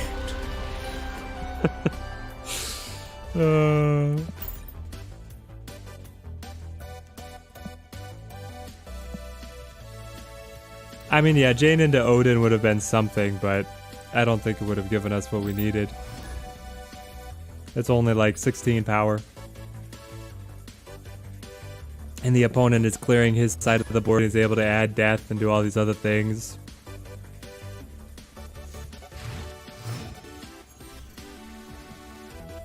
Okay, this is the last run with this version of the deck. Then we're going to cut Leech to be able to bring in Wolfsbane. And we might cut Green Goblin to run an energy cheat. To be able to get the Doctor Doom first and then the Odin later kind of combo. We'll see. Bifrost coming in. Scorpion. Oh no, Wasp is a 0/0. But you did make the Green Goblin better. So have fun with that one. And I can actually play Leech on 4, which is much better. The opponent's got the Electro, hey. I've not seen that much Electro. Alright. Take the Leech. We brought it for a reason. We're not going to put it in the deck if we're not going to play it. We're going to play it. This is where you flip and you snap. That's how you play Leech. Professor X.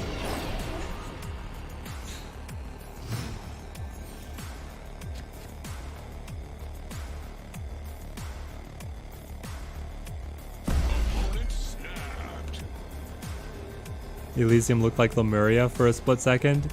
Yeah, they're doing like, it stutters. The locations stutter a little. I don't know what is going to be the most fun here. I think it is here with the Ironheart, because on the reactivation with the Odin, we actually have enough power to win Elysium. And the opponent has no idea.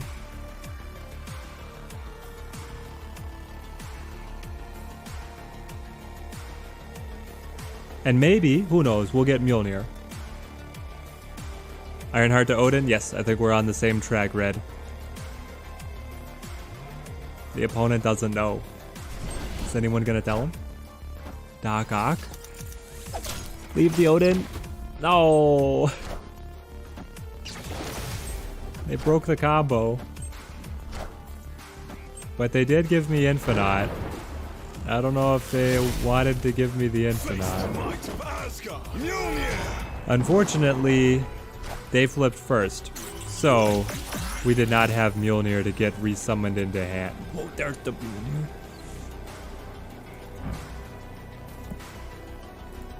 +6.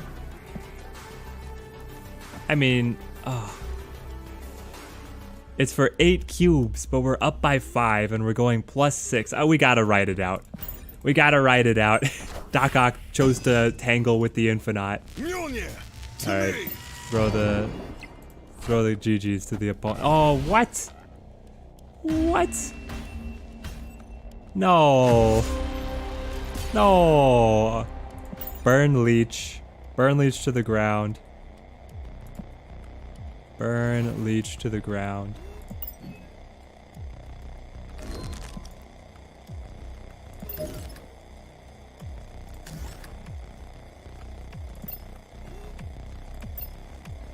For any of you who didn't exactly follow that, our Leech on their Infinite allowed them to play the Infinite while also making a turn 5 play, resulting in our defeat.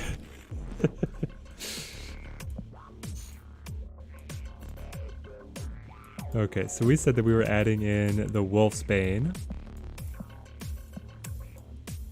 Let's go in with that. Where are you, my buddy?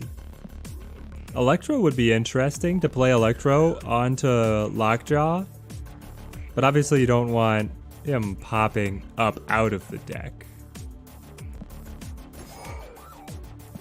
And then I want to try the Wave.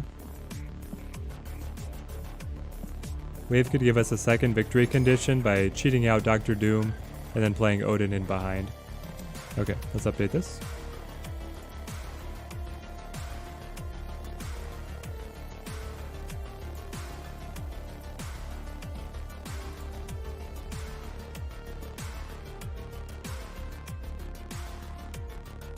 Deck list update. Yes. Confirm. Lock her in.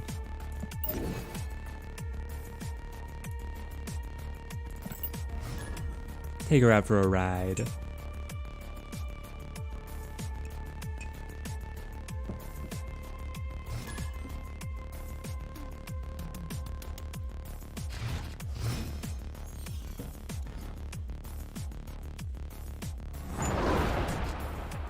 Oh, I forgot. We don't have any 1-drops. I was like, Hell's Kitchen gives us nothing. Nothing. We don't play a 1-drop, guys. We play 0-cost cards. I mean, I don't think that there's a 1-cost card that we really want to incorporate. Pretty happy with what we've got. Ebro? Ebro, you've got the amazing Quinjet. This might be the best art in the game overall. I mean, Quinjet it's psycho. How do we want to play around Necrotia? We could drop the Thor to be able to punch through the negative power on Necrotia. We could also play the Asgard. Or honestly, we could play Wave to go right into Dr. Doom, which is kind of what we said was appealing to us before anyway. What profession or field am I in? I'm a mechanical engineer, Sham. Mechanical engineer by trade.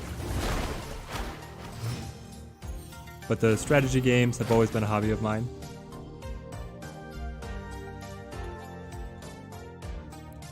Let's get in this Dr. Doom, and honestly I'm going to pull him away from Wave so that we could then play Jubilee.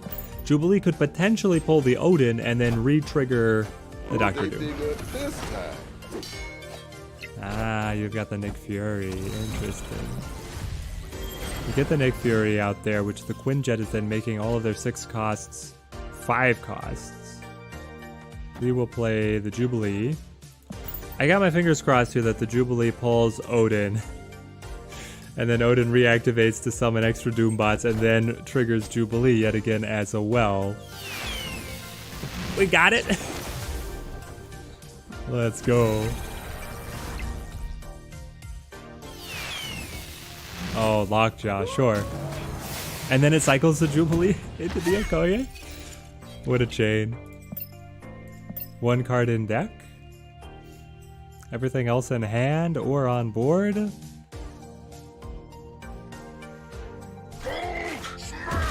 And you've got the Hulk.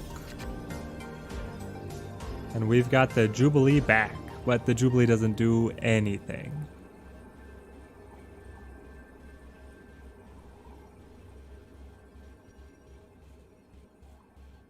It's a tricky one. I mean, we can play Jane Foster. And then the Wasp. The Wasp technically ties. And then the Jane Foster is just a punchy card.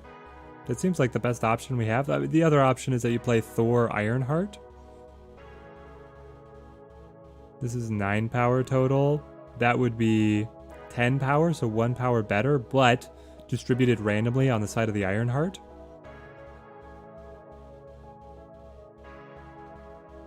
Interesting. Oh, snap. I'll play with a little bit higher stakes. Are there any other engineers in the chat? Any other mechanical engineers, or I guess engineers in general?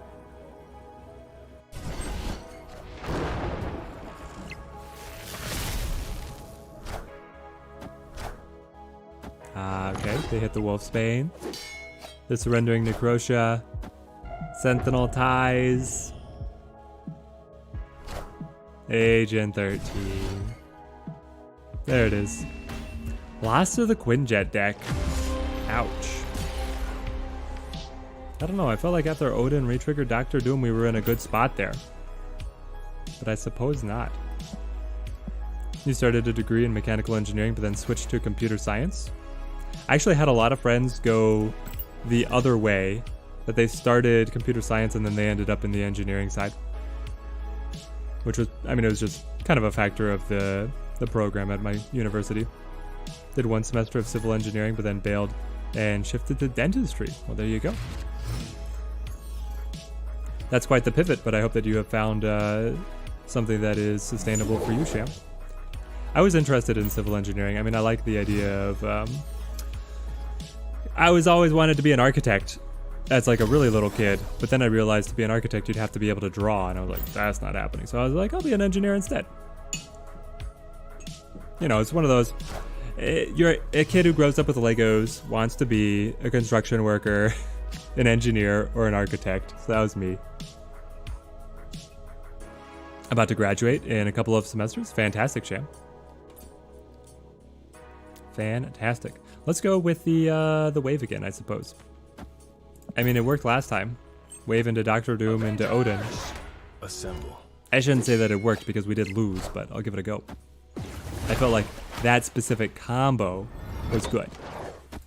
And you've got the incredible Captain America. Oh, I get the draw out of Maximus. So there's Odin. Oh. Why?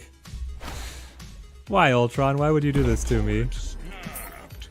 We have had the worst luck out of X-Mansion. X-Mansion pulled Ultron to stop our game on turn 3, and it pulled Galactus that crashed the client and also broke a winning board state. What are the odds?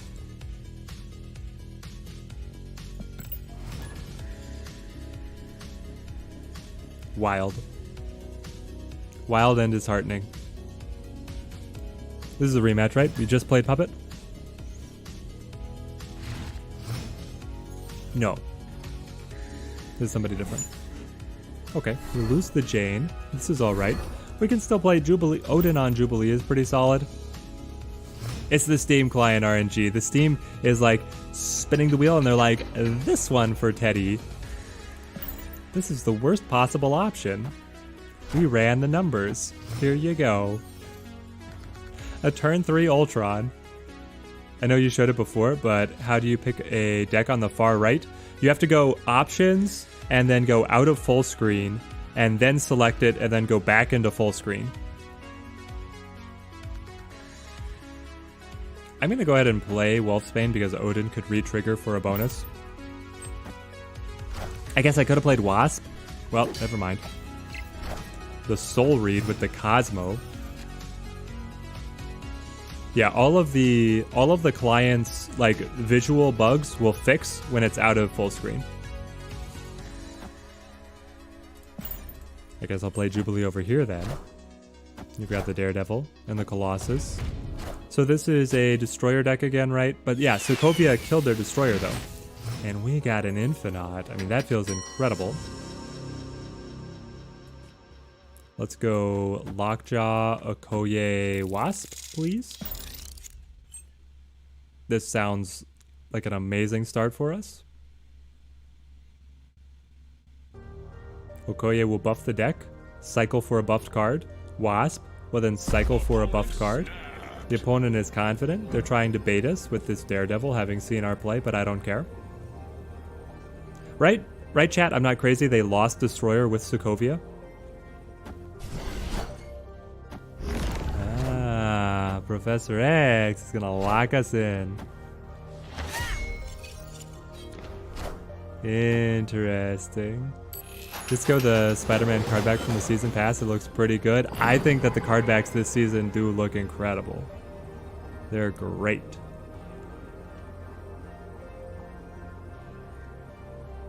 I don't know. We probably just bow out. I don't think that we can overcome the difference here. With 8 points. We can't reactivate the Wolfsbane. No. The opponent's not a fool. They're just going to play here. Buff the Angela there. There's such an board state advantage.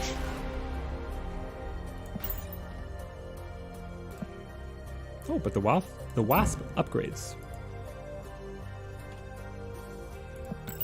Yeah, the deck does really rely on Lockjaw. I mean, you have some other modules that work, right? Like Odin on the Ironheart, the Wolfsbane is good. Odin on Jubilee is good. Thor plus Jane is okay. Daredevil is such a powerful card. Daredevil is incredible. Daredevil is a great just plug and play card. And then if you're playing any form of control, Daredevil just becomes exponentially better. Exponentially better. Alright, we get the rematch now against Puppet. This time it actually is a rematch.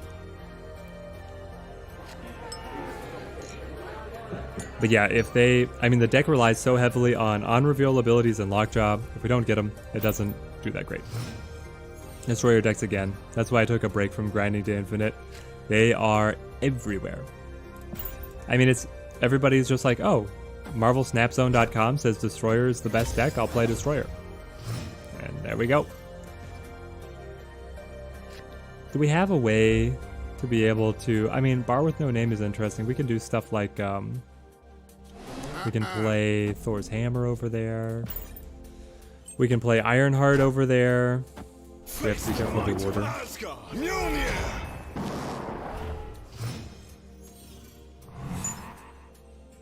Sukar gets the free Jubilee. Jubilee pulls a free Infinite?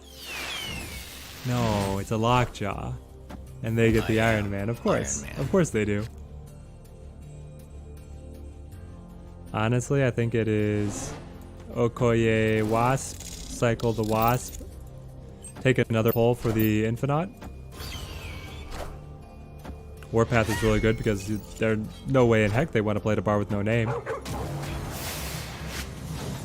Oh, I get a Mjolnir. It's not enough. Not nearly enough. Clear for takeoff. I wanted to be able to play Jane here to get... I wouldn't do it. We'll get Wasp, but I wanted to be able to get Mjolnir. And obviously wanted a stronger card at Lockjaw's location.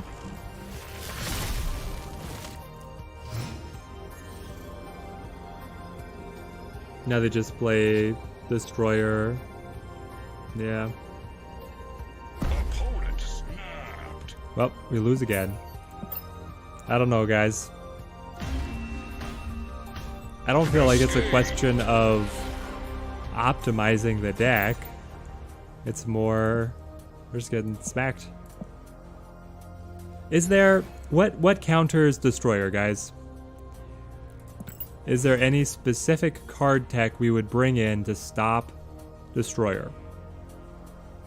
You can run Shang-Chi, but the Destroyer deck runs Cosmo, which stops him. and armor, which also stops him.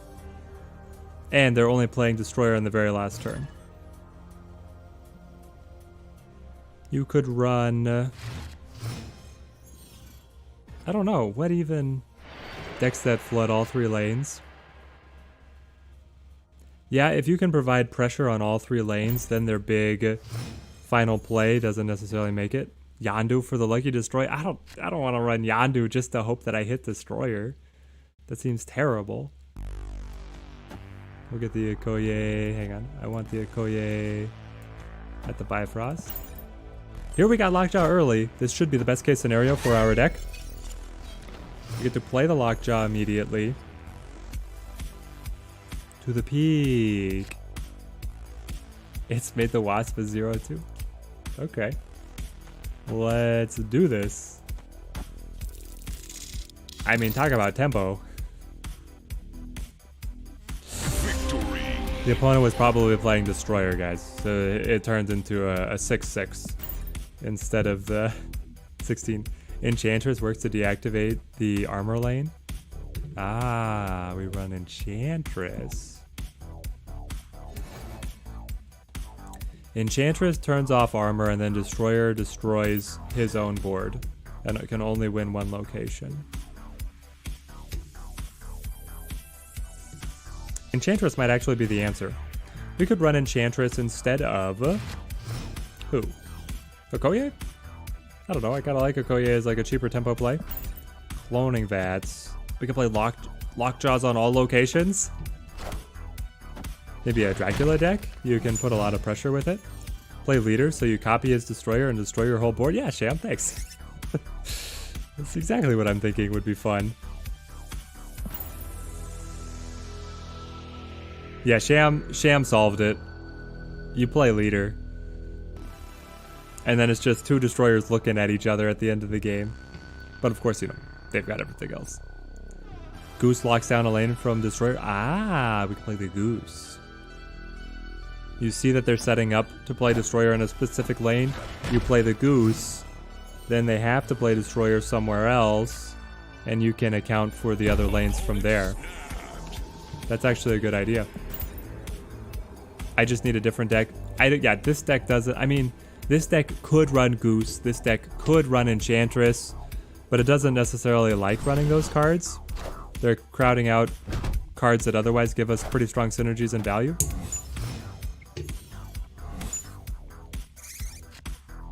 Are you kidding me? You're just gonna choke away everything and I'm still gonna draw a rock? What is happening? This is some kind of psycho world. I hope the opponent plays Killmonger, honestly. Because I want to be able to use Jubilee to come in. You're going to storm. As if we didn't have a tight enough board as it was.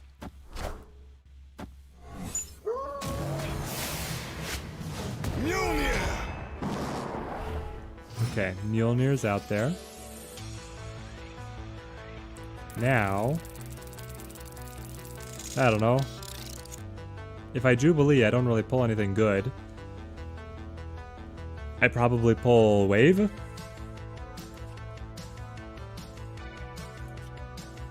Maybe I play Ironheart to cycle the Ironheart, leave that spot. Well, get something else valuable in this spot. Play the Wasp. Play the Wasp first to potentially absorb a buff.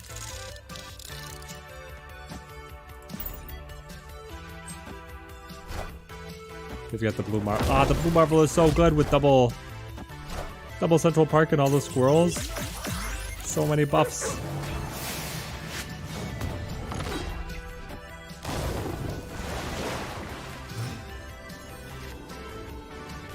All right. I feel like the deck is okay. We're just getting smashed. I mean, part of it was that we played the Destroyer pretty consistently, and that matchup is not great for us. I don't know. I thought that the Thor Lockjaw deck was going to be a little bit more consistent. But it's like you have to have Lockjaw, set him up early, and then you also have to pull good things out of him. I've built up a bias in favor of how good Lockjaw is because I've been rolled by it so many times, and so then it just got enshrined in my mind as this great deck. But now playing it, it's not nearly as consistent as I would have liked it to be. The location combo have been extra oppressive. It has. I'm trying to get a fair idea of what the deck is doing and what the locations are doing to the deck. And none of it's good. Yeah. Storm the danger room. Sure. I'll play the Okoye.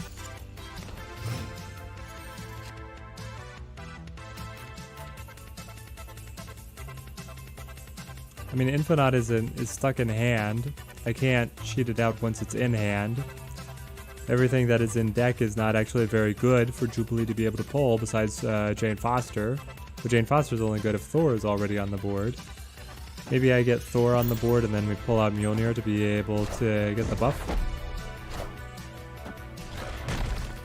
Should we play Cerebro? We can play Cerebro. I had a great time playing Cerebro 2s. Face the might of Asgard. Mjolnir. I thought it was hilarious.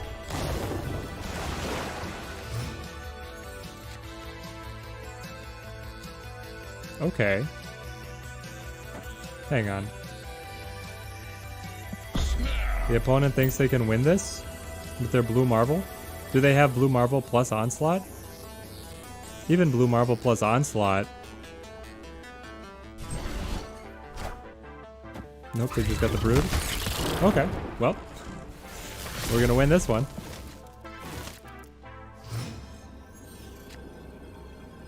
So it's the 11 strength. We have to, yep, there's the retreat. All right, we take our cubes back. Wasn't about to let that Blue Marvel deck stomp on our hopes and dreams twice. Okay, one more with the Thor Lockjaw. And then we'll trade things up. We can play Cerebro, we can play Agatha. Best out of three? Best out of three with the opponent? Alright, try hard time. They beat us in the first game. We won the second. The locations have had a lot to do with how things have shaken out. We'll get the Okoye down.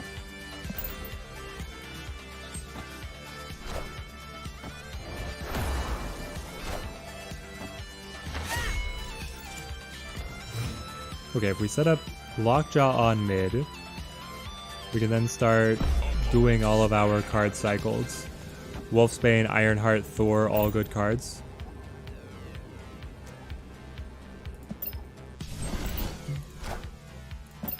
Wind, aid my hand.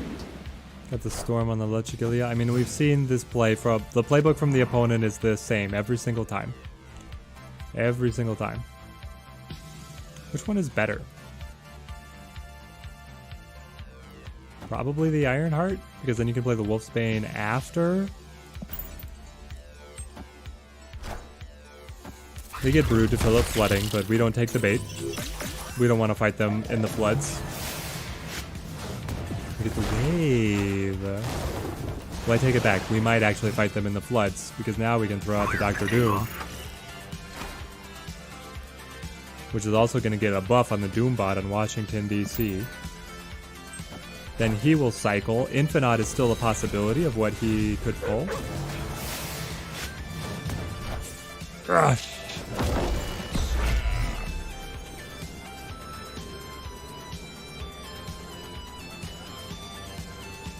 Feels good. Feels dang good. Is it like Ironheart, Wolfsbane, rather than Jane Foster? Jane Foster is just 9 strength outright. Wolfsbane is going to be 4, and then you're 6, which is 10, but then you cycle into something else. I can't keep getting away with this, Teddy? Yes, I can. This is the high rolls. This is finally the high rolls after all of the disappointment.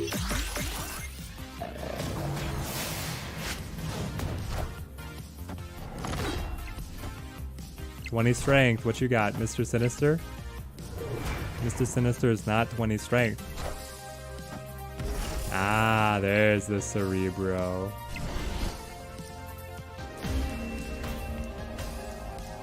Victory.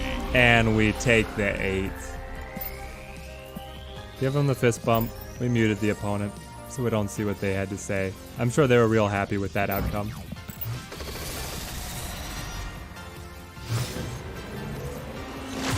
And Lockjaw goes blue.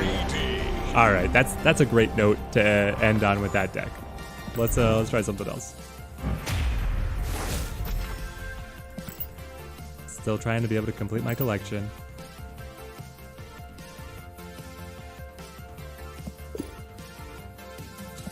Toxic, Urko.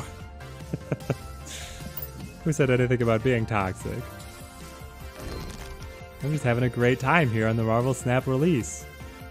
So which would we play? Should we play our Agatha? Let's play some of our Agatha. I need more boosters for Agatha here. But in the meantime, if people have want to see something specific in chat, come on, save me. Man, my computer's being so slow today. Okay, there we go. And now I have to make sure that I can switch. Oh, House Harkness is just barely selectable. There we go. New game format, switch decks the moment you get an 8-cube victory. I think that would be a lot of fun. So I played Keyforge, which is a physical card game, and there's a lot of differences between them. But there was a game format where you played with your deck, and the opponent played with their deck that they brought to the match, and then you switch decks, you both play again. If the same person has won both times, then they just win the match.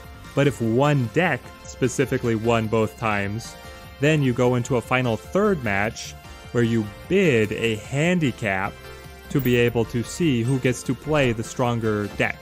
And in Marvel Snap, you could incorporate that as a cube penalty or something. Always. I'm here again for more Keyforge talk. There we go, Markberg.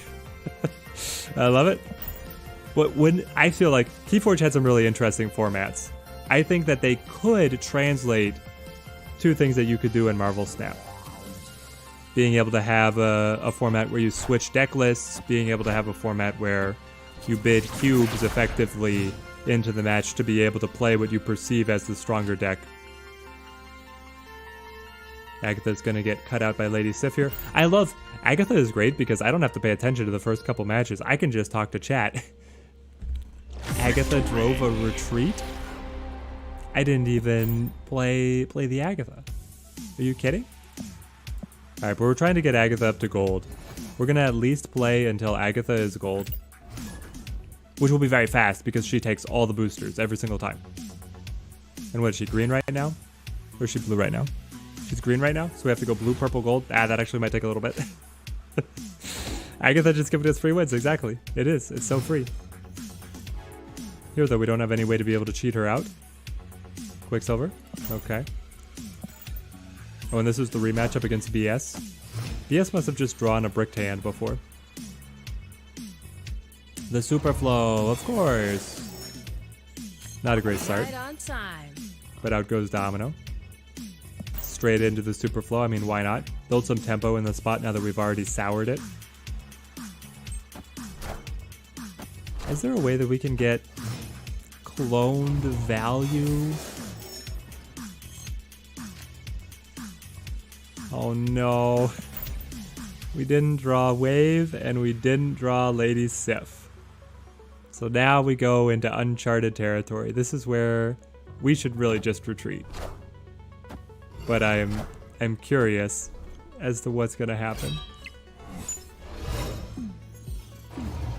Don't play Shang-Chi. No. My luck, I can't speak it into being anymore, not with Agatha here. Honestly, that's the game. The dead Shang-Chi. If we had played Jets Jones or Jubilee, we could have maybe survived. Really, we would have wanted Wave to get played. Now the Jubilee. We'll just retreat. Maybe we'll get the third rematch up against BS. Be able to go 2 out of 3. Agatha still takes the boosters.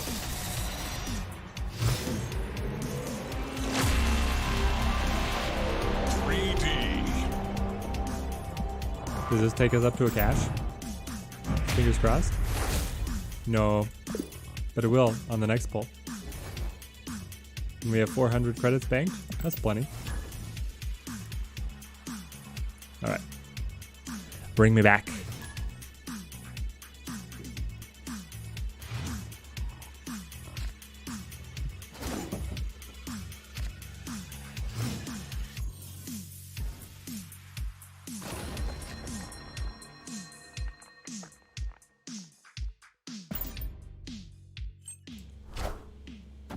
One thing you like about the release is that you can read names properly now. Before, the letters were squished together and the white with no black highlight. Yeah.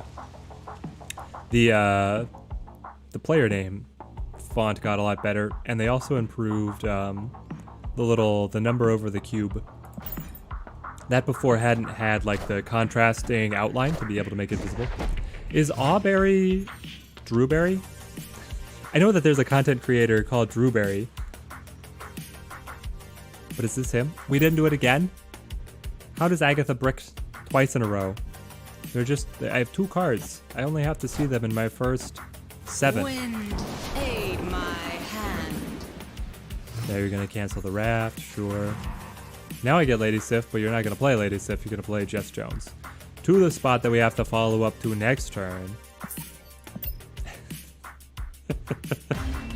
I forgot Teddy many times in the past before release. He was one of the YouTubers you watched. Yeah, Awberry. Is Awberry Drewberry? Is it just one of his like alternate accounts? Or is it completely unrelated? I should probably know this. He actually did a really cool video recently shouting out all the different Snap content creators, and I was on the list. So I should probably know what his in-game name is. Ah, we're back up against Satan's.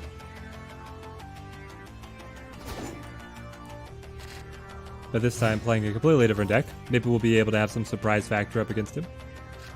He was playing the Cerebro 2's list in our last matchup. I assume that he still is. I feel like other players don't bounce around on decks as much as I do. They're kind of there. They're gonna... No, the Morbius. They have changed. Right on time. All right. We get the Quicksilver, the Domino, and then the Wave. Or Lady Sif, I suppose, if we draw the Lady Sif. Okay, thank goodness they didn't play her to Space Throne. How does Ghost Rider interact with Space Throne? Well, now it doesn't matter. I was just thinking because... No, it wouldn't work. It wouldn't work. I was like, if you play cards there before Space Throne is revealed, you're allowed to have multiple cards at the location, but... Otherwise, you don't get them out. Okay, so we go Sarah, certainly. Yeah, it won't work. Mr. Satan's now is playing Hela. I assume it is Hela. Swordmaster kills the Hell Cow. Colleen Wing cuts the Gambit. They've got all the discard lined up. And we get the Chavez. Our best play option is still Ghost Rider Wave. If they play the Hela, it's going to be very strong. So I'm not going to snap, but I feel like we're in a okay place.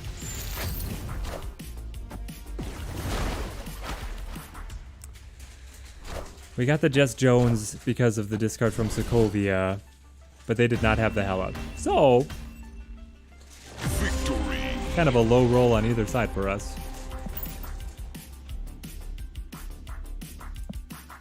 And Agatha is close to purple. I love how quickly she levels up.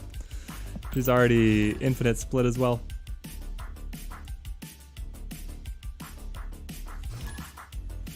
All right, Bale Frost.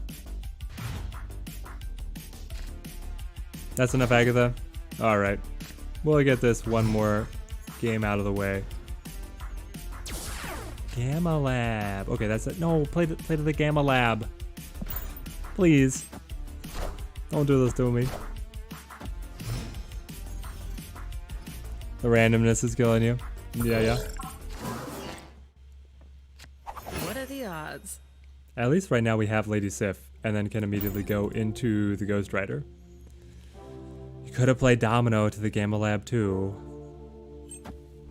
We could also draw the Shang-Chi, which would be kind of hilarious if it lulls them into a false sense of security, and then the Shang-Chi comes and wipes the floor with their side.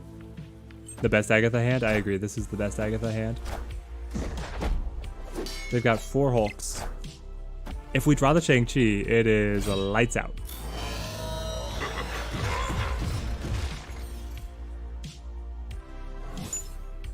And the hub gives us Hulk. Opponent snapped.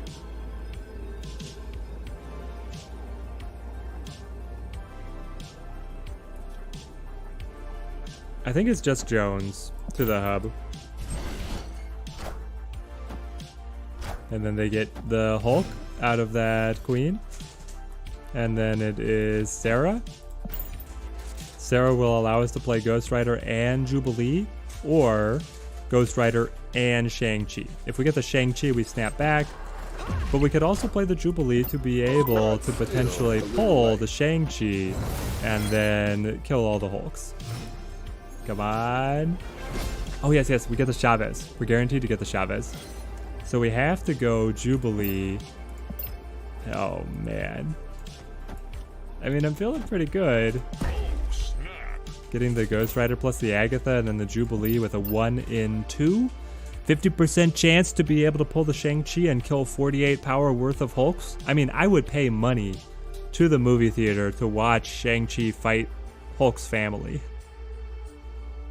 Just me? Anybody else in the chat? Curious what your thoughts are.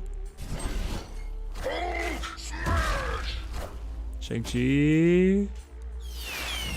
Oh. Oh. It was so close to greatness. It was so close to greatness. Shang-Chi decided to be the last card in the deck. Oh well.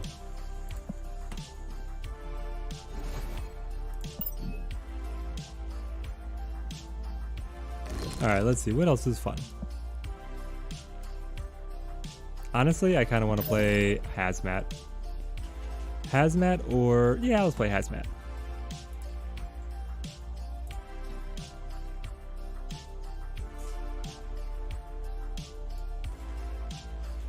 That's kind of been one of the channel mainstays. We're getting our couple Hazmat games. Deck list update, yes. Minimize. Alright, it's updated. Oh, but I'm gonna have to. Hang on. It's not gonna let me. Okay. Options. Full screen. Close. Select. There you go. Wong mat. Options. Full screen. I hope they hotfix this quick, because this is very frustrating. We whiffed. He didn't know that he dodged the ballistic missile. No, he had no idea. Maybe he'll catch the stream and he'll be able to see, but he was this close to lose that 48. The 10 ring breakdown, beatdown. Oh yeah.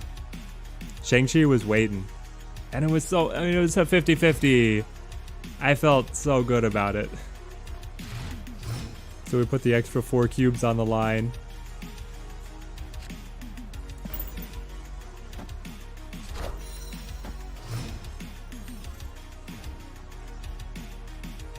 Kiln.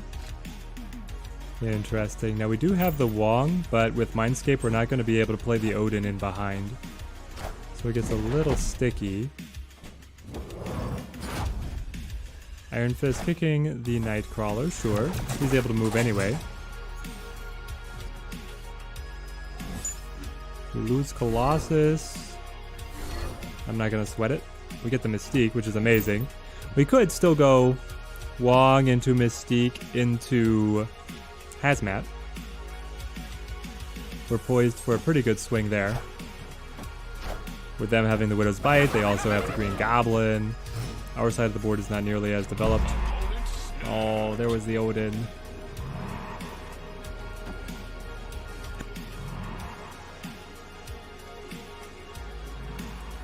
I don't think I got the mute in time on that one. I apologize for all the ear users.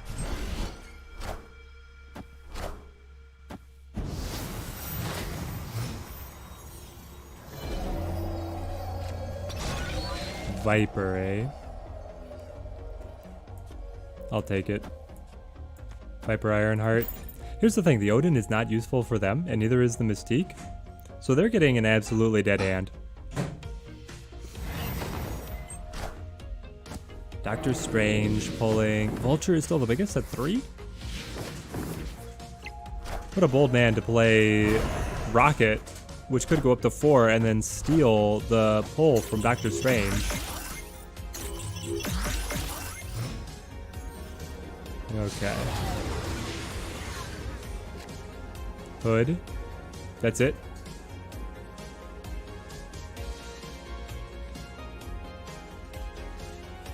I mean, we could pull Viper over here, which is technically winning. Audref, good to see you joining the stream, my friend. We're just jamming out to the release, playing on the Steam version right now. Sure. I should retreat. But I'm not doing it. Yeah, they're able to pull the Vulture and match.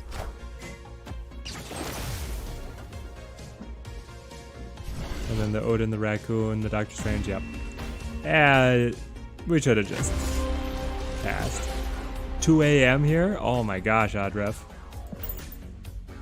You gotta look out for yourself, man. You gotta sleep. But there's snapping to do.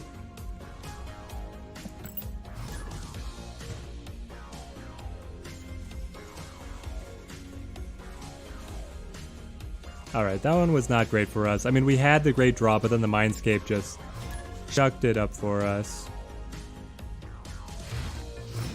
It was a fun stream. Gonna hit the sack. We'll see you, Sham. Glad that you were able to make it.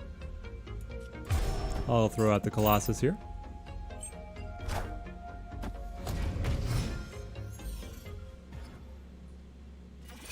Ooh, the Wakandan Embassy making us a fair bit more powerful here, and we get the Odin as well.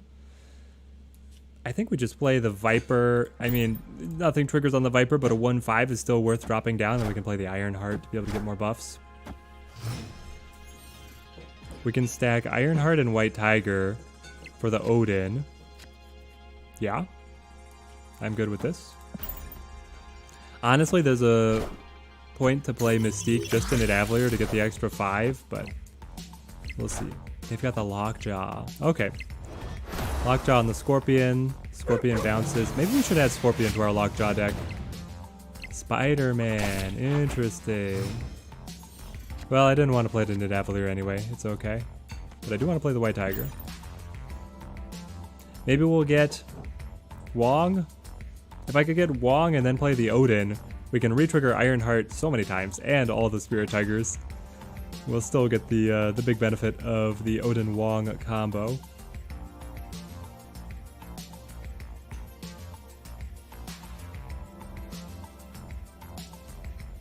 What does the opponent want to do? I mean, they just want to keep on stacking Lockjaw normally.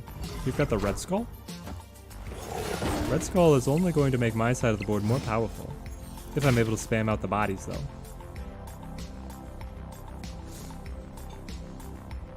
Interesting. I mean, I said there was an argument to it. I guess we'll play like this. The Mystique will be able to absorb the buff from Nidavellir. Oh, they flip first. I really wanted my armor to come in and stonewall that play. Now, do you have Shang-Chi? Is that it? Like, why would you want to copy just the Red Skull? Red Skull, if he's up against a full board on the opponent's side, is not very good because he's given +2 to all of those cards. We will go Black Widow here to be able to absorb the Red Skull buff, and then Odin once again. And final turn, and snap.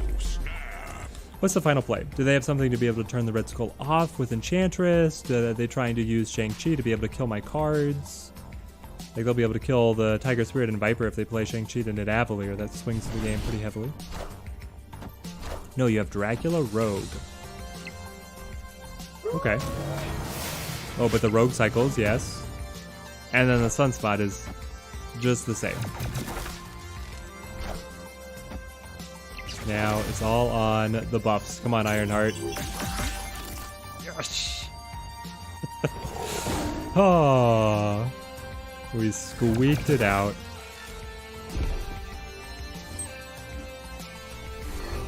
No? Wait. By 10? Hang on. Yes, we got it. Victory. I forgot about the Dracula.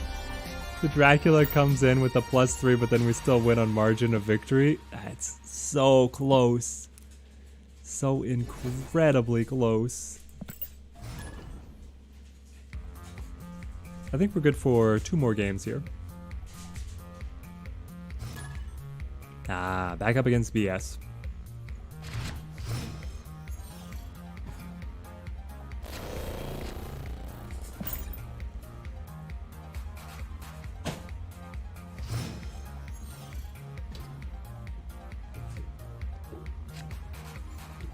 Do I want to lead? I mean, you don't ever want to lead Hazmat, but it would allow them to be prepped on the board. When is the next stream, Urko? We'll be streaming again tomorrow. We'll be live tomorrow morning, and probably more according to our normal, trying to start earlier in the morning and then play until about noon Central Standard.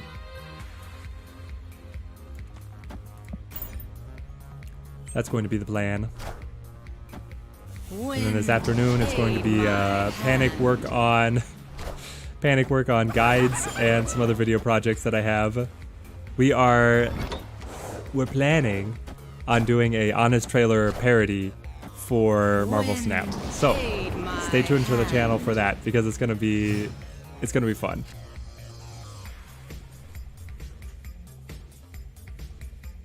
I got Storm for random and you played Storm for real. And now I'm looking at this nightmare of a board. Okay. Well. White Tiger Odin does a lot for this board. I'm just trying to figure how... I mean, I honestly don't even play the hood. I don't have the energy for it. We'll play Hazmat because it's okay. It's better than the Ironheart. And then it's just going to be White Tiger Odin. White Tiger Odin and Prey. I don't know. They could actually beat us at Sokovia fairly easily, couldn't they? Am I looking forward to that? Yes, it's going to be awesome. Be careful with how I name it because the DMCA, anything that has a similar name to Honest Trailer, it's going to be called Truthful Trailer. I'm not going to try and call it also an honest trailer. We're gonna let everybody know on the face of it that it's a parody. I mean, Odin is so close. If I kick the Spirit Tiger just to the right spot.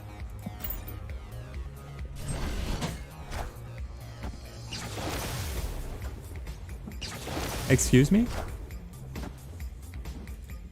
How did this result? Did they get a morph that turned into an Odin?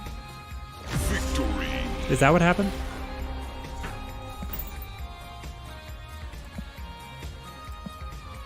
Alright, last game for us. This deck has actually been doing very well. We'll give Hazmat one more play, and then we're going to call it for our release day stream. I have to say, I'm loving having the Steam client rather than the emulator. Its performance is a lot better for us right now. It was a morph? Okay. Good to know, good to know. The hood here on the Murder World is so good for us, and then the Colossus is pretty strong too, and then we can set up Wong, Mystique into Hazmat, Or into, you know, whatever else.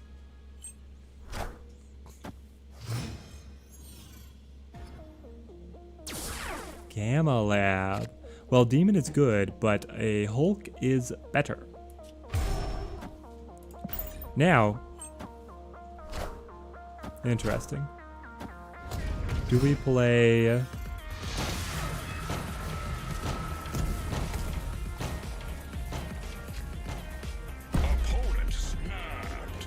the Ironheart? The Ironheart would give us... No, the Ironheart doesn't matter. Mystique doesn't matter. All it is just giving us another Hulk. I'm going to hold on to the Mystique. Maybe we combo it with the Wong. Probably not. We'll play the Demon to be able to get the extra Hulk out. They've got the Scorpion.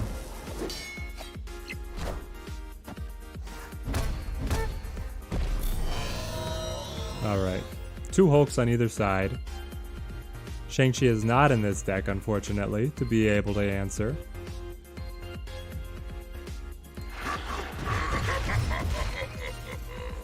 I love the laugh. Oh, we did get the Hazmat. Let's go. Okay, so we can Hazmat, nerf everything on the board, and then we can Ironheart buff our side, or we can White Tiger to get the Spirit Tigers. We got a little Ironheart there. We can still White Tiger on 6. Kind of what I was thinking might happen anyway.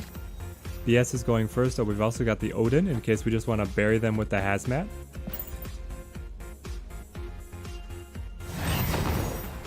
You only play 1 card? And it turns off? No!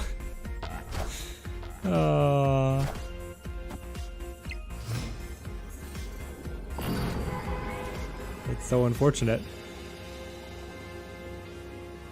And then their Ironheart got the buffs onto their Hulks.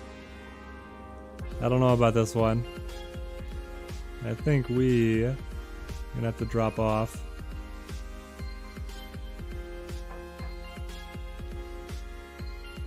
Yep. I think we just back out of that one. Wow, that's how it ends. That's how it ends. All right. Thank you everyone who came out for our release day stream. There's so much more that we want to cover for Marvel Snap. So stay tuned to the channel. We're going to be having our truthful trailer, the honest trailers parody, coming out on the channel soon. And then we have a bunch of other guides and fun decks to be able to play with. I'm going to refine the Lockjaw deck list and make a video on that as well. So, till next time, thank you guys for watching.